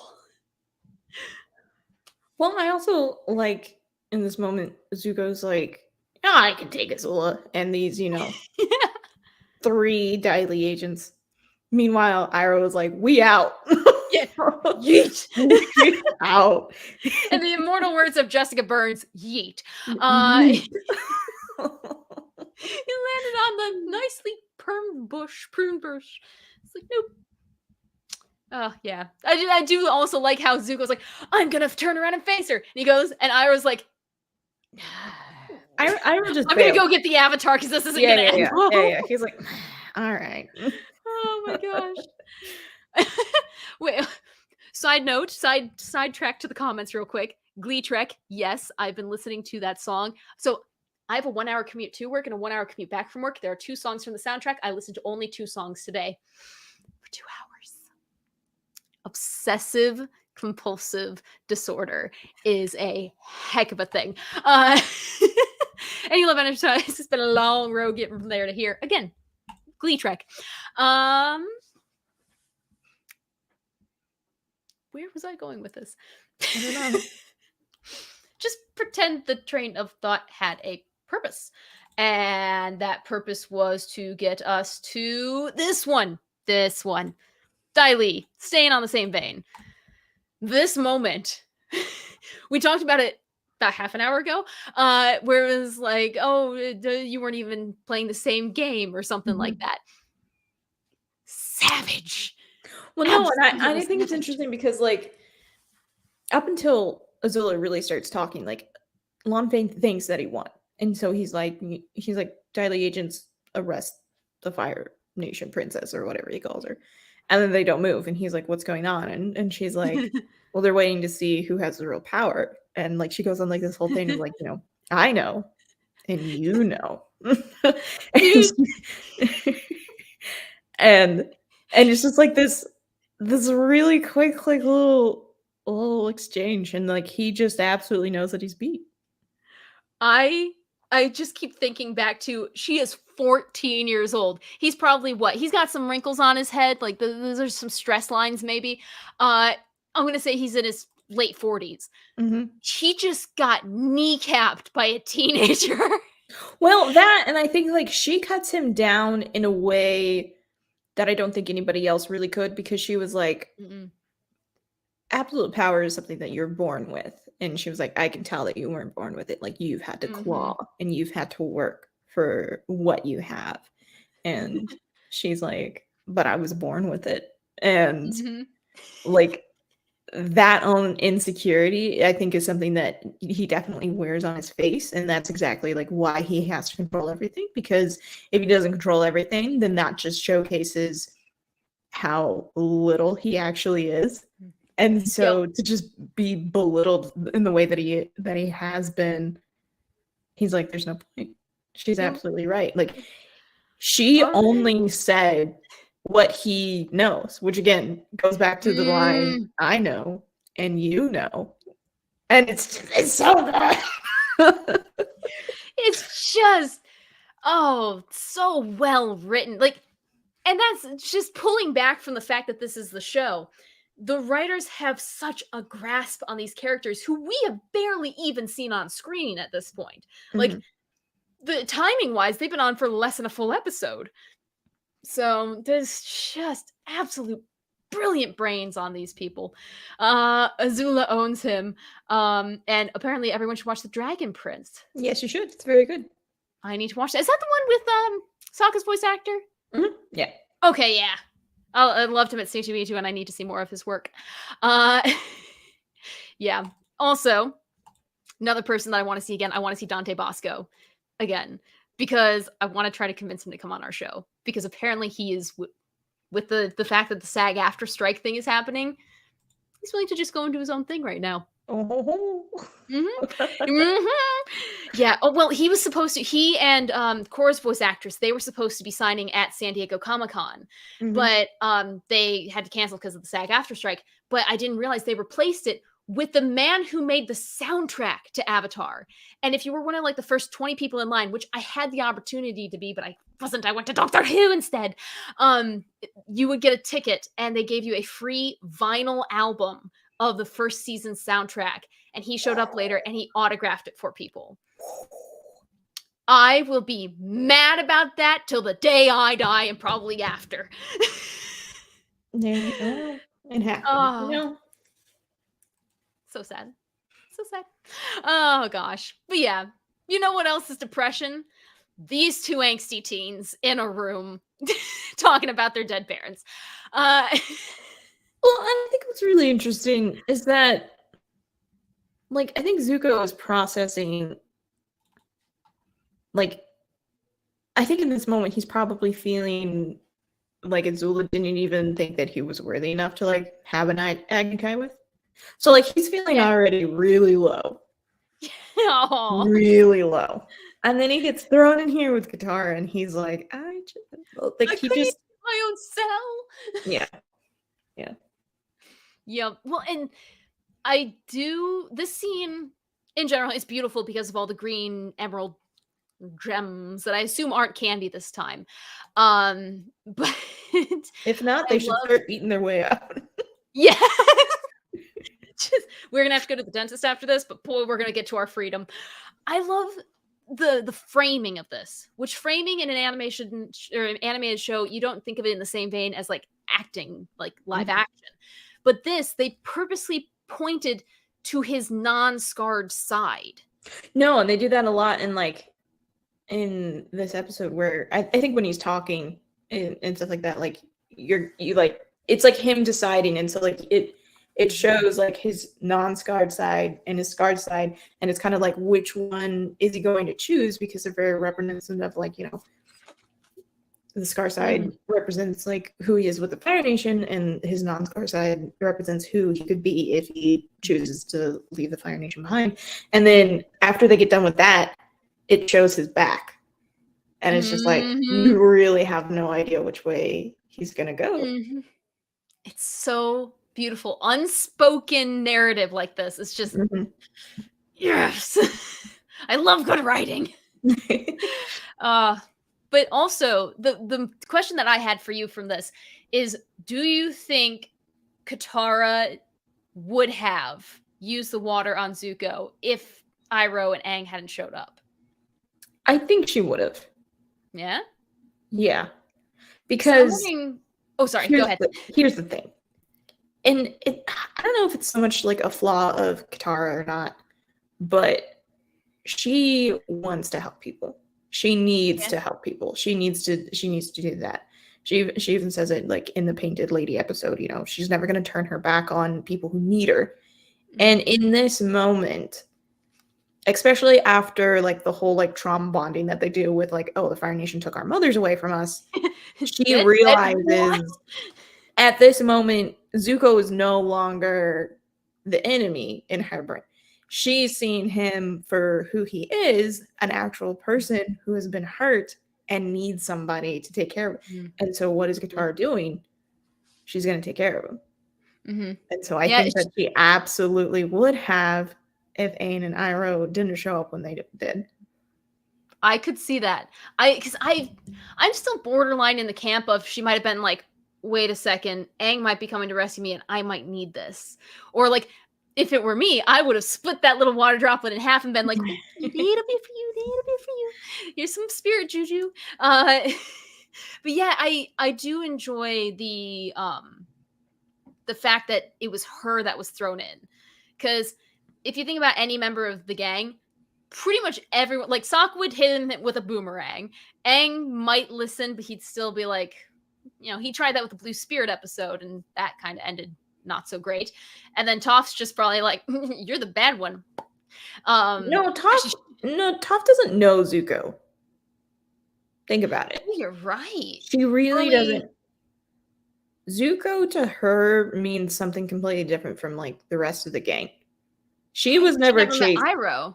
Yeah, she was never chased by Zuko. Zuko to her is just like I don't know, like Mothman. He's a like legend. Mothman, exactly. Like Zuko, just, it doesn't mean anything. And That's a good point. Toph kind of, I think, almost understands Zuko a little bit more because of the conversation that she's had with Iroh and listening to Iroh talk about Zuko and how much Iroh loves him and wants to help him grow. And so I think almost Toph sees Zuko the way Iroh does in a way. I like that. That makes sense. Also, I just realized she wouldn't be in the prison in the first place because Earth. Yeah. No, so yeah. And I feel like almost in a way, like if Sasaka was the one that was down there, I don't think they would have talked. Like I don't necessarily think that they would have fought or anything like that. Like I just don't think that they would have talked. I think they would have, if anything, they might have like been like, okay, let's put our heads together and we'll get out of it and we'll go from there. But like the very fact that it was Katara, it does a lot. Yep. And it does help because I feel like she'd be the one to be least trusting of him in the future. And she is, spoiler alert. But yeah, it's nice to see that there's at least some kind of connection that she can draw on. Which, speaking of connections, we get to see these two together again. Listen, can we let's just take a moment to absolutely appreciate how, like, Iroh just was like, okay, he not only captures the Daily agent, but he shows up. He shows up on the Avatar's doorstep, which I think this was a theory that I had a couple of weeks ago. I don't remember which episode we were talking about, but Iroh knows where the Avatar is. Iroh knows the Avatar is found him in 5 minutes. Yeah, no. He knows. He could have at any point in time walked Zuko over and been like, "Okay, your honor's in there," but he didn't. Yeah, your honor's in there. How amazingly different that would be, wouldn't it? Oh, I love that. Oh gosh, yeah. This, and you can see kind of the is it this picture? No, it's not this picture. I have so many screen grabs. This one. I love how he looks at Toph. Like he's kind of just like, I'm glad you found your way, sort of thing. Like he's like, yeah. Toph's just like, yeah. He shows up to ask for the Avatar's help, and like I don't think in any point in the series has Iroh ever looked at the Avatar as the enemy, or even like Sokka or Katara or anything like that. Like I secretly think he's rooting for him, but he's like, Oh, definitely. Like I feel like if Aang hadn't been able to escape the original at the South Pole, Iroh would have been like, whoopsie, the key fell into the lock and accidentally turned. Bye. Yeah. Like he understands what the balance required in the universe is. It's kind of like when you're babysitting a bunch of kids and they start a Nerf war and they turn like into a blood war, but you're just sitting there like, Tommy, you're gonna go home and Sammy's gonna live next to you, and then you'll forget about this the next day. Like he's just dealing with kids. It's cute. But yes, I also for this I enjoy how they immediately are like, okay, sure, fine, it makes sense. Like they're like, okay, yeah, this really is real. Okay, how are we gonna find him? And then he just pulls a hostage. He's like, oh, I found this guy in the street. And my first thought was, how did no one see him dragging this person? Because he's not an earthbender. It's not like he could have carried underground. It's bossing, say, okay? The whole city has been operating up like, see something, say nothing. Yeah, well, that's true. So, it's like New York City. You just see something, you're like, they're like, not my sea monkeys, not my circus. Precisely. But yeah, no, this moment always makes me laugh because it's a serious moment. It's like, okay, where are they? But also, old guy just dragged a body through the streets. Oh my gosh. Oh, I love it. But yeah, then they're like, oh yeah, they're in the catacombs. They're underneath the city. And boom, immediate, we get an Iroh adventure. Well, someone other than Zuko. That and like the Daily agent also explains that like there's a coup going on, Yes. and so Little like, extra pieces. yeah, and so they're like there's a coup going on, and there's the Bossing Day is about to fall, and your friends are in this catacomb underneath the city or underneath the palace. So Now, as far as who they divvied up to go where, what do you think of the team situation?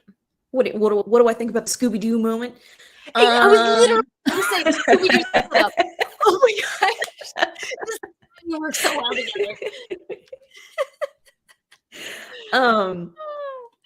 No, I think this makes sense because one, they have to send an Earthbender. So if they don't send Aang, then they're sending Toph. And plus, like, yeah, like it makes sense. Like Toph and Sokka are just going to go try and save the Earth King. Is what they're trying to go do. So like, yeah, I guess it makes sense. I don't know. I think what's interesting is that they're worried about getting Katara, which makes sense. They're worried about getting an Earth King, that makes sense. But at no point in time were they like, I wonder where Azula is. Did they know that it was Azula who was doing the coup? Well, they had to because Iroh would have said Azula's in the city. And then the Dai Li agent would have. Yeah. So, like, they know Azula's somewhere. Yeah. But they're not concerned about her. That is an interesting little tidbit. I mean, maybe they're more preoccupied with, like, oh, if we stop this coup, we'll find her. So, like, domino effect. I don't know. Yeah, probably. Like, what would a 14 and 6 or 11-year-old, 16-year-old, or whatever think? Yeah. But I am glad because I thought you could do Aang and Toph, but then you wouldn't have a diplomat like Sokka. If you did Sokka and Aang, then Toph would be going to get Katara, but she's new to the gang, so like I feel like Sokka or Aang would want to go. Plus, Iroh has to go get Zuko. Like, it can't be Iroh go. Like, Iroh has to go get Zuko. Yeah. So that immediately pins down one of them. But yeah, I was always just playing fantasy matchup with that. Like, who could go on what? With these Iroh adventures. But we get that really sweet moment in the cave where it's like Iroh's like, oh, you're smart to choose love. And yeah, brightest in the dark moment. Punch through. Yeah, Iroh says, he says, like, you're smart to choose love, and there's nothing wrong with choosing to be happy. And I think that is one of the very few times that Aang ever hears that, like, it's okay to do what you want to do to be happy instead of thinking about, like, what the world needs. Exactly. You can actually make a selfish choice because it's not selfish. It's you taking care of you. Yeah. And so I think that that's like one of the major fears that Aang has always had with being the Avatar is him having to sacrifice himself for, the greater good and everything like that, which I think is just difficult for a little kid to wrap their heads around. And I think it's even difficult for like adults to do it too. So, everyone needs an Iroh to explain it to them. It is, but it's also very, very interesting because everything that like the guru is saying, you have to give up the ones that you love to unlock, this power and stuff like that, which we can kind of get into because I think a lot of people take what Guru Pekti says at face value, but I wonder if what he was saying was more so like there will be times where you're gonna have to sacrifice the ones that you love for the greater good of like humanity and stuff like that. So like again, like all of a sudden Star Trek pops back in. Again, like in one of the chakras, loving Katara and having Katara was a good thing. And then like the very last one, he had to let her go in that moment. And so like I think Aang took it a little too literally of like I can't be with her and be the Avatar, where it was more so like you can be with her, but it's almost like having like a boundary, like a little bit of a boundary to be like, I love Katara. I want to be with Katara. And, you know, I have all these people in this world that I love, but at the same time, like, sometimes I'm going to have to put other things above them. And that's, I think, what Guru Pakti was trying to teach Aang at that moment. But for Aang, it was just too absolute. Yes. As a kid, you don't see the gray in between the black and white. And most of life is lived in the gray zones. And yeah, and just something that I thought of too, spoilers for Legend of Korra, which really aren't spoilers because we know that Aang's dead if Korra's alive. But Aang leaves before Katara, so he never has to let her go. She's the one who lets him go. And I'm just like, oh, I wasn't ready for that tear-bending moment. I was just sitting there like, oh, should I say it? Should I ruin everyone's night? Yes, I should. I have to suffer, so do you. And I think what Iroh is doing right here is also just like supporting somebody in their decision. Like he doesn't understand the whole situation, the gravity of the situation or anything like that. Like he's simply being like, listen, you made the right decision for you and you recognize that. And so then I'm going to support you in that moment too, which I think is very great with Iroh. Is that like he doesn't fully have to understand the decisions that the person's made, but he's like, you know, I will support you at this time. Yeah. And that's what everyone wants in a friend, in a confidant. He'd be a great golden girl. There you go, Rapunzel. There are so many fan things that we need to make. Okay, let's see here. We're making a recruitment poster for the Daily. We're adding Iroh to a Golden Girl poster. Iroh Golden Girls. That's going on the list. I love it. I have to unpack from the move back in October to find our cult Bible that we put together with all the questions for the creators. It's nice to know that I'm not the only one that's not fully unpacked from the move from October, which is literally almost a year away. It's just so hard to get anything done. And you have to have the will and the time, and all of that is very, very hard to find. You know what isn't hard to find, though? The fake Kyoshi warriors. I love that even Sokka walks up and he's like, Suki! I was like, that's not your boo, man! Gosh, if I was Suki, I'd be offended. Like, she has loopies. Well, I think that he realizes that it's not Suki, but he's like, oh, good. Like, you know, the Kyoshi warriors, like, you guys are here. There's like, you know, things going on. And then she's like, ooh, you're cute. He's like, oh, I'm actually seeing Suki. And she's just like, who? Such a great exchange. Oh, that's such a fun one. But the seeing them in the makeup, it makes me, you know, it's kind of foreshadowing. I won't say why, but it makes me happy to know that we aren't done with that. And also, Bosco does not give a crap. No, he does. He's a bear. Nothing just made. They have the same expression on their face.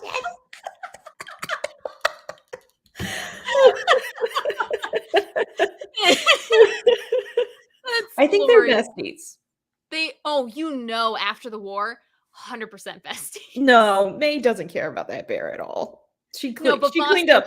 She cleaned up too much bear poop. Yeah, true. That kind of wrecks the relationship. It's one-sided.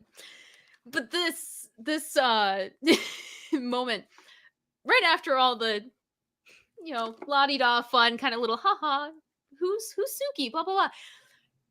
This actually scared me as a kid and still does as an adult, because a fire scalpel to the neck? Like, this could have been one of the most grisly... Listen. The Earth King Monarch isn't dying in this episode. Well, see, I went into Legend of Korra thinking that too, and I was wrong. Not today. It implies it will happen eventually. No, but the fact that she can be so precise with her fire, like, would this act like a lightsaber? I imagine it's more like a blowtorch. Because that would be horrific. It's a dark way to do things on a kid's show, because you can't like pull a knife on the Earth King because the kids would be freaked out. But I'd take the knife over that. I was about to say, I feel like the knife would be easier than a little like flame blade.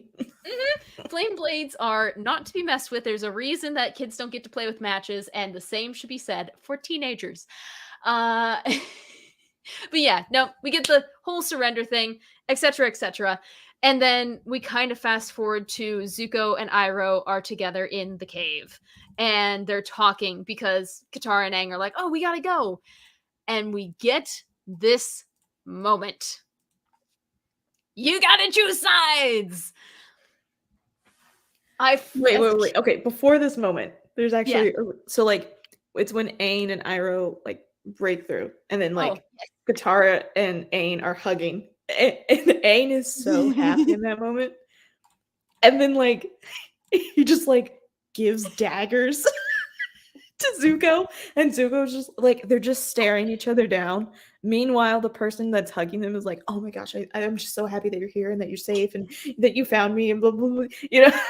Meanwhile, they're just no blinks or anything. If looks could kill, they would both be dead. Yes. Oh my gosh. That is a great moment where it shows like Zuko was acting all nice and fluffy and stuff, even with Katara, but the boy snapped and y'all triggered something in him, and it's like, oh yeah, that was a trigger. How about some more? Just he's not having a very good day. No, things are not coming up, Zuko. What I find really interesting is so like Aang and Katara run off, and then well, Iroh was like, go help your friends, whatever, we'll do whatever, and then the Dalek show up, and then Azula just immediately talking to Zuko and talking about like how everything that he wants is here and all he has to do is choose it. And what I find really interesting is that she calls him Prince Zuko. And so many times, a lot of times when he's given back his title, it's to manipulate him. Except for when it comes from Iroh. From Iroh, it's a sign of respect. And almost reminding him of like, who he deserves to be, like, his birthright and stuff like that, but also like he could choose to be something else. But Azula's using it in this moment to just absolutely dangle everything that he wants. She's like, you can return back to the Fire Nation, a war hero, and have father's love, and blah blah blah blah blah. You could have it all, Prince Zuko. And too good to be true. Yeah. But I think Azula's also like, she could care less about Zuko choosing to, have everything that he wants. It's more so serving her needs, because she knows, I think Azula knows that she can't fight Aang by herself. Oh yeah. She needs a distraction at a minimum. Exactly. And that's exactly what Zuko is. And I think Iroh can see that, and Zuko can't. And so it's just, I don't know. Again, like, Azula is playing Zuko just the exact same way that Lan Fane had been played. Exactly. She is manipulating another prince/royal family member, just in a different nation. Yeah, and Rapunzel brings up a good point too. Zuko is so desperate for love. He's had just all the love he can get from Iroh, but it's different when it's your dad or it's your sister, or it's like, for some people it could be different. And I think for Zuko, the dishonor came from his father and the Agni Kai. So no matter what Iroh pours into him, it's still not going to quench that need for. Well, but I also think at some level, like, Zuko is still just that like little 8-year-old boy who was trying to do everything that he could to have his father look his way. And so like it's not so much about his honor. It's still just about being like the son that gets Ozai to look at him and go, which is tragic. Oh, it's just, and the fact that Azula knows all of his buttons, all of what to say, just 14 years old, folks. Teenagers are monsters. That is the moral of the episode, by the way. At least for me. But yeah, you see the choice that gets made. And unfortunately, Iroh doesn't get that choice. No. How could you leave that man in a crystal prison? But they do. And then it looks like this, which it's kind of like, oh, great, the scorpion spider image is back and it's worse. It just kept getting worse. Well, Oh. and I think that there's before this, right at like the beginning of the fight. So like Azula catches up to Aang and Katara, and they start fighting a bit, and then Zuko pops up and like kind of like does like a thing of fire like in between everybody, and even at that moment, you still don't know. You're like, what's going on? Mhm. And he like Just kind of looks looking over around at like, Azula, and he looks over at Aang, and you're like, and then he just fires it at Aang, and you're just like, oh, it's on. you son of a. Yeah, that is a good moment of like anticipation. Yeah. Very, very And then Rocky Horror Picture Show of them. yeah. And so then Zuko is fighting Aang. And again, like I think that this fight sequence shows how good of a bender Zuko is. Mhm. But I think again, Aang is holding back a bit because Aang just spent all this time with Iroh, and even like I think in the back of Aang's head, he still thinks about how Zuko saved him from that prison as a blue spirit and stuff like that. Yes, that's So again, I think Aang is having his moments where like we could still be friends. But at the same time, he's like, okay, I gotta, you know. This is getting closer to death than life. I need to pick. So, but like Zuko is kind of like getting the upper hand in some moments, which I think is very interesting. And so Zula is fighting Katara, and obviously Katara was a fantastic bender. She can hold her own. But I kind of wonder if Azula is holding back because she knows at some point she's going to get to the Avatar. Like, Katara in Azula's mind is nothing. No, like, and that she shouldn't be wasting her time on Katara. The only reason why she's fighting Katara, not Aang, is because she's making Zuko wear Aang down because she knows that she can't fight Aang by herself. Exactly. She's letting them play through, get each other tired. It's like a fisherman. You let the fish fight a little bit, and then you come in with the big guns. Well, that, and I think it also ties in, and I didn't even realize it until I had watched this episode, but you remember in the episode Return to Omashu, where Boomy is talking to Aang about how he needs to find an earthbending master who waits and listens? Yeah. Azula does the exact same thing.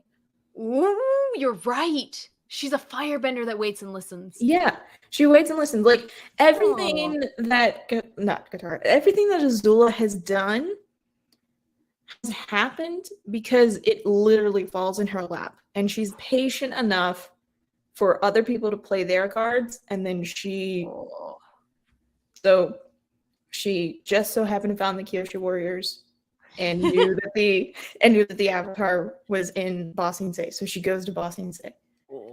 She just so happens to learn that they are planning this invasion Day of Black Sun, and that the Dai Li had betrayed the Earth King. And so, and then she just so happens to learn that Zuko and Iroh are also in the city, which means that she can complete her original mission that Ozai gave her, which was to capture Zuko and Iroh. Wow. This whole season has been about waiting and listening, and Azula has been the perfect villain. Oh my gosh. See, this is why we do this show. Avatar's been out for 20 years, basically. And we're still... I know! It's so good! Oh my gosh, I love it. Oh, so good. And it was looking pretty okay for the gang. I mean, Katara has hold her own. Aang did this, which terrifies me. Like this. Okay, you want to know what it was like after the car crash when they pulled me out of the car and I was like, "Where's the guy who hit me?" That's what I looked like. Like, my arm was like dangling, half broken. Where is this? Yep, same face. Same exact face. But it looks so good until it doesn't. And then it takes the turn with Katara and Aang knows he's losing. Yeah. And you get the line of "I'm sorry, Katara." And he just that's it. That's he's going to go, he's going to release this chakra, he's going to do what he has to do. Mhm. And sometimes trauma from another trauma can relate to past traumas and it all just makes a gubbly goop in your brain. I have a question.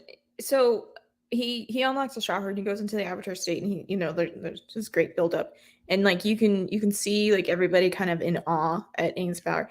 Is Oh this yeah. the first time that Zuko has seen Aang in the avatar state since they first saw him in the avatar state? Because in the North Pole, he's in that like koi fish thing. Yeah, I don't So, think you like, see it's kind of, like, hard to see that, like, oh, that is Aang, and plus, like, Zuko was doing a lot of other things in that moment. So, yeah. did we see Aang in the Avatar state in any other place besides, like, the very first episode? I don't think he does. I think it's just the first episode when he makes that water tornado and just Mhm. whips all the people. I think that's it. Because Yeah. I mean, has Azula hasn't seen him in the Avatar state either. No, I don't think so. Because I think the only time So that he goes into the Avatar state is, like, in this season, at least, is when they are at General Fawn's and they're trying to, like that yeah, guy. yeah, yeah. They're trying to, like, control the Avatar state. And he goes into the Avatar state in the desert, and then Right. he goes into the Avatar state here. Yeah, so she's never seen either. She must have gotten intel because I don't know if it's necessarily that or again, like she's just waiting and listening. And so like in that moment, like he's in that pyramid, so she's like, "Oh, I'm gonna come up yeah. behind him because eventually he's going to get out." She does. She is positioned away from everyone else. Mhm. So, I think you're onto something with that even further than what you already were. Because, yeah, the way this is positioned, and I looked at the framing on this too, because we were talking about framing earlier. There's not much behind him. There is a water gutter, basically, and then the wall. And Yeah. so she must have run out while everyone else was looking up at him Mhm. in order to get what is permanently ingrained in my mind as one of the scariest still shots ever. I know, right? No, I remember watching this episode for the first time and being like, "They did it!"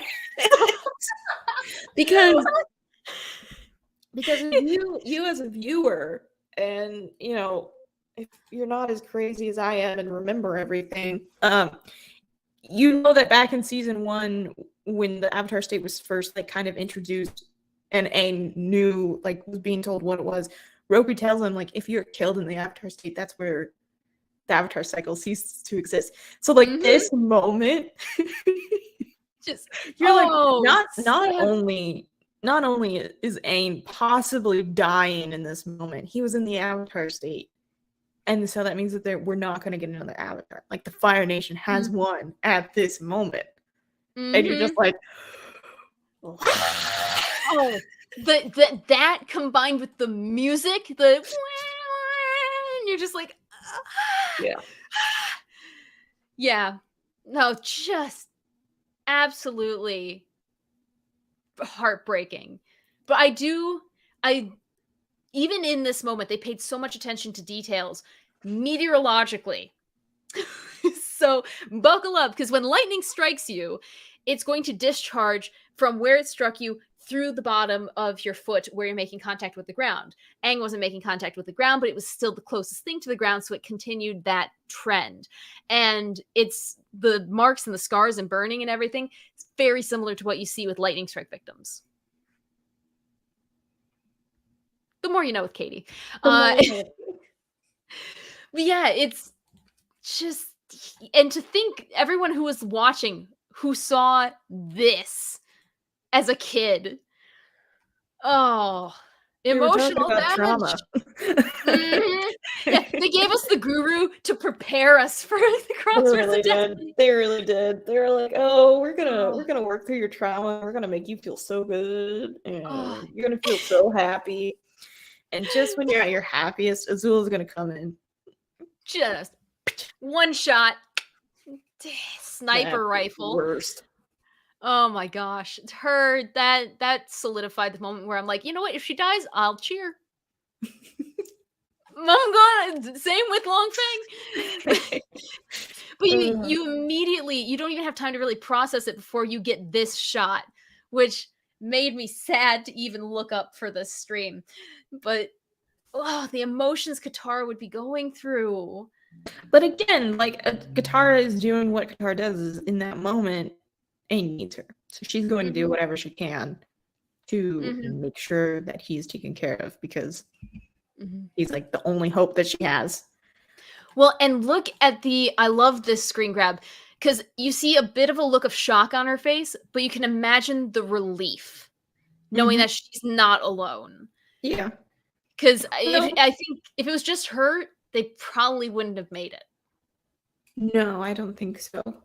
But like also like again, Katara, you know, Aang and Iroh were together when they rescued Zuko and Katara. But like again, she's probably not really thinking about that. She's probably just, you know, acting a lot right now. And so like this to her, as much as she saw like the humanity in Zuko, maybe a little bit, like to her, Iroh is still like the villain. Yeah. And, well, and I think knowing that Zuko switched back to the bad guy side, like probably thinking he's the same. Yeah. But then also like I think what's also interesting is in the first season finale, you see that Iroh is kind of in that gray area because he respects his spirits and stuff like that. And so like he kind of defeated Zhao in that moment, which you know. So like she's seen him do good, but like you said, Zuko switched, so therefore she's probably like you can't trust anybody from the Fire Nation. Yep, absolutely. There's so much nuance and thought in everything that they did, and then they tie it. Oh, go ahead.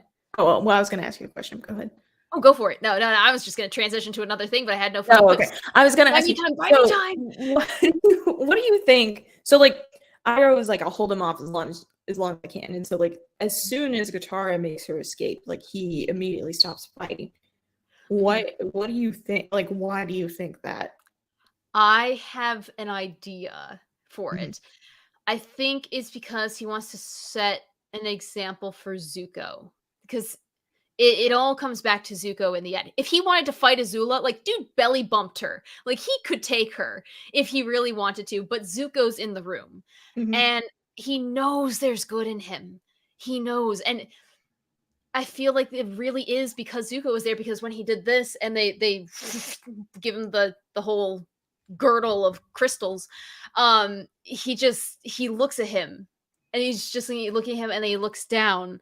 And I think in that moment, if he hadn't have shown disappointment, like if he was angry at Zuko, that's one thing. If he was fighting Zuko, that's one thing. But he's never looked at him with such disappointment. And he knew that would cause a shock. Plus, I also think he doesn't want to abandon Zuko. He knows if he's captured by the Fire Nation, at least he's going to be with Zuko rather than on the lam and bossing Say. I suppose. I mean, I would if I was Uncle Iroh and just be like, okay, I really need to change this kid's mind because he's going to get himself or someone else killed. What's a little prison time? And also, like, again, like, Iroh very rarely, if ever, have we seen him be disappointed in Zuko. And again, I think the reason for that is because Zuko has gotten nothing but disappointment from Ozai. And so in that moment, that probably did cut super deep. Oh, you thought that fire dagger was deep? Here's an axe. Here's an axe. Oh man. Can we also talk about Zuko and Toph, not Sokka and Toph for a moment? So like they get captured. They're in that cell. Uh-huh. And Toph is like, is there anybody coming? He's like, no. She's just like, and the door just bounces. Yes. Yes. Oh my And then gosh. we get my all-time favorite line. I'm not leaving without Bosco. The delivery of it was so perfect. So good.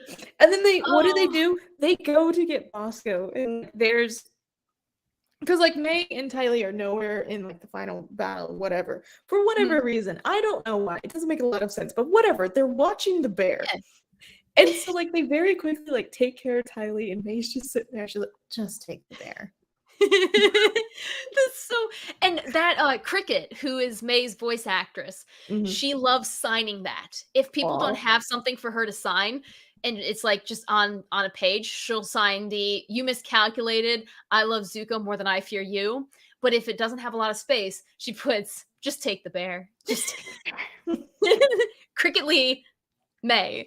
Those are my two favorite lines. Oh, incredible. Well, and then we get everyone together. They all, Bosco's safe and stuff, and we get the magic water because I need to ask you this. Do you think Aang is dead right there? To invoke the Princess Bride, there's dead, and then there's mostly dead. Yeah, I don't know. I struggle with that a lot. Yeah. Because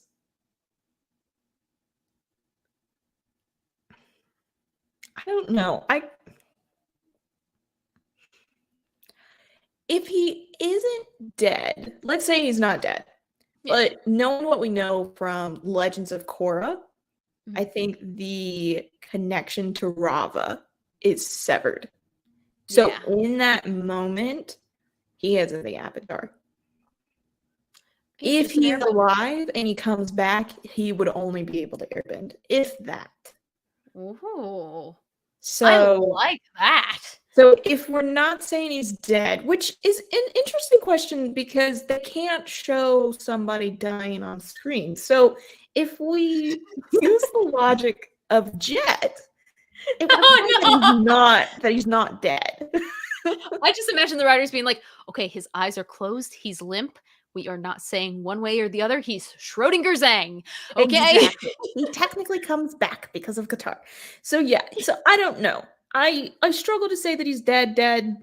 He's mostly dead. If we're saying he's mostly dead and he does wake up on his own, he's no longer the avatar though because of what happened in that moment. Well, but I'm more inclined to say that he's dead. Yeah. Well, you see the moment when she puts it back into his back, and then his tattoo lights up, and then he starts to wake up a little bit to see her. I feel like it could go either way, maybe, where like her water healing power healed him enough to bring him back to consciousness, but also his tattoos glowing was definitely Rava coming back. Yeah. And maybe that pulled him back too. Who knows? That's the question that I will not have answered until I get a private audience with the creators. And even then, I don't think they'd tell us. No. But I think we have to think about like the moment that Katara brings Aang back to like Appa and Sokka and Toph and stuff like that. And then like Sokka and Toph not really even being able to process what's going on. And like even we could even take it like a step further. Like what if they were already on Appa when they find Katara? And that means that like Toph really has no idea what's going on. Because she hasn't felt it. Yeah. Oh, so, that's it. And then Sokka is he's, who, like, because Katara is probably not saying much of anything. Like, she's just like, She's probably in shock. Yeah. He's probably already thinking he's gone. Yeah. Toph has no clue. Bosco's sitting there like, Bosco's like, take me back to the grumpy lady. I miss my bae. Yeah. So yeah, no, like that moment had been heavy. Those off-screen moments. That's what fan fiction's for. Actually, so I found out that AI. Oh my gosh, I have a lot of notifications. But that AI So do app. I. We've been streaming for 2.5 hours. I know. Something's happening in the sibling chat, and I'm dying to know what's happening. But I should ask it to write a fanfic for that, because that'd be great. And that's pretty much it. We know that Aang's alive, because could you imagine the hiatus between 2 and 3 if we didn't know that Aang was at least alive? No. And this moment with Zuko is actually like so good. Oh, it's so good. And it's so often forgotten. I thought the episode ended with Aang on Appa. No, it ends here. Man, it's so good. Again, like Zuko is questioning whether or not like he's actually done what he needed to do to return home, and Azula's just like, of course you have. And again, like she's just manipulating him. The manipulative hand on the shoulder, everything about her body language, her actual language, manipulative. Yeah. Oh goodness, that is a heck of a way to end book 2. Oh my gosh, what time is it? Question for you, Brandy, and for any viewers that are left. Your Photoshop is up on Twitter. Which one? I love all of you guys. Oh my gosh. Let me get it. It's been a great Photoshop. Oh my gosh. Yes. Rapunzel, I feel like I should pay you, because these are just absolutely magnificent. Oh, heck yeah. Oh my gosh. Another terrible Photoshop. No, that is this is fantastic. Oh my gosh. That is, oh man. Rapunzel, you are the yin to our yang. Thank you. Louise Expert. See, you got another Photoshop artist. All of y'all guys doing a great job. But question for you, since you are still in the chat. Do we want to do, say, a Thursday or Friday special edition for the fan theories and fan art? And the only reason I ask is because it's 8 p.m. and I'm working a double shift tomorrow. But it would give me time to make the Daily recruitment poster and whatever else. Would that be agreeable? We would have to do it on Friday. I'm busy tomorrow. I can do Friday if you can do Friday. I think I can. Okay, good. I don't know why. All I know is that I have Star Trek and Chill, the non-sexual kind, at Friday. And that's our stream at like 7:30. So y'all, Rapunzel says go get some sleep. If Friday works for you, let us know. If it doesn't, scream at me on Twitter, because we're going to end the stream anyway. But Brandy, thank you for being willing to make this a 2-parter, as all great Avatar episodes are. And yeah, we'll meet you guys back here Friday evening. And I'll mail your dice. Send me your addresses in Twitter. Yep. Claim your dice. Otherwise, we'll give them away later on. Exactly. I'm just going to throw them at people that I get road rage at. All right. See you guys on Friday. I'm going to click end broadcast and not leave studio. Yay!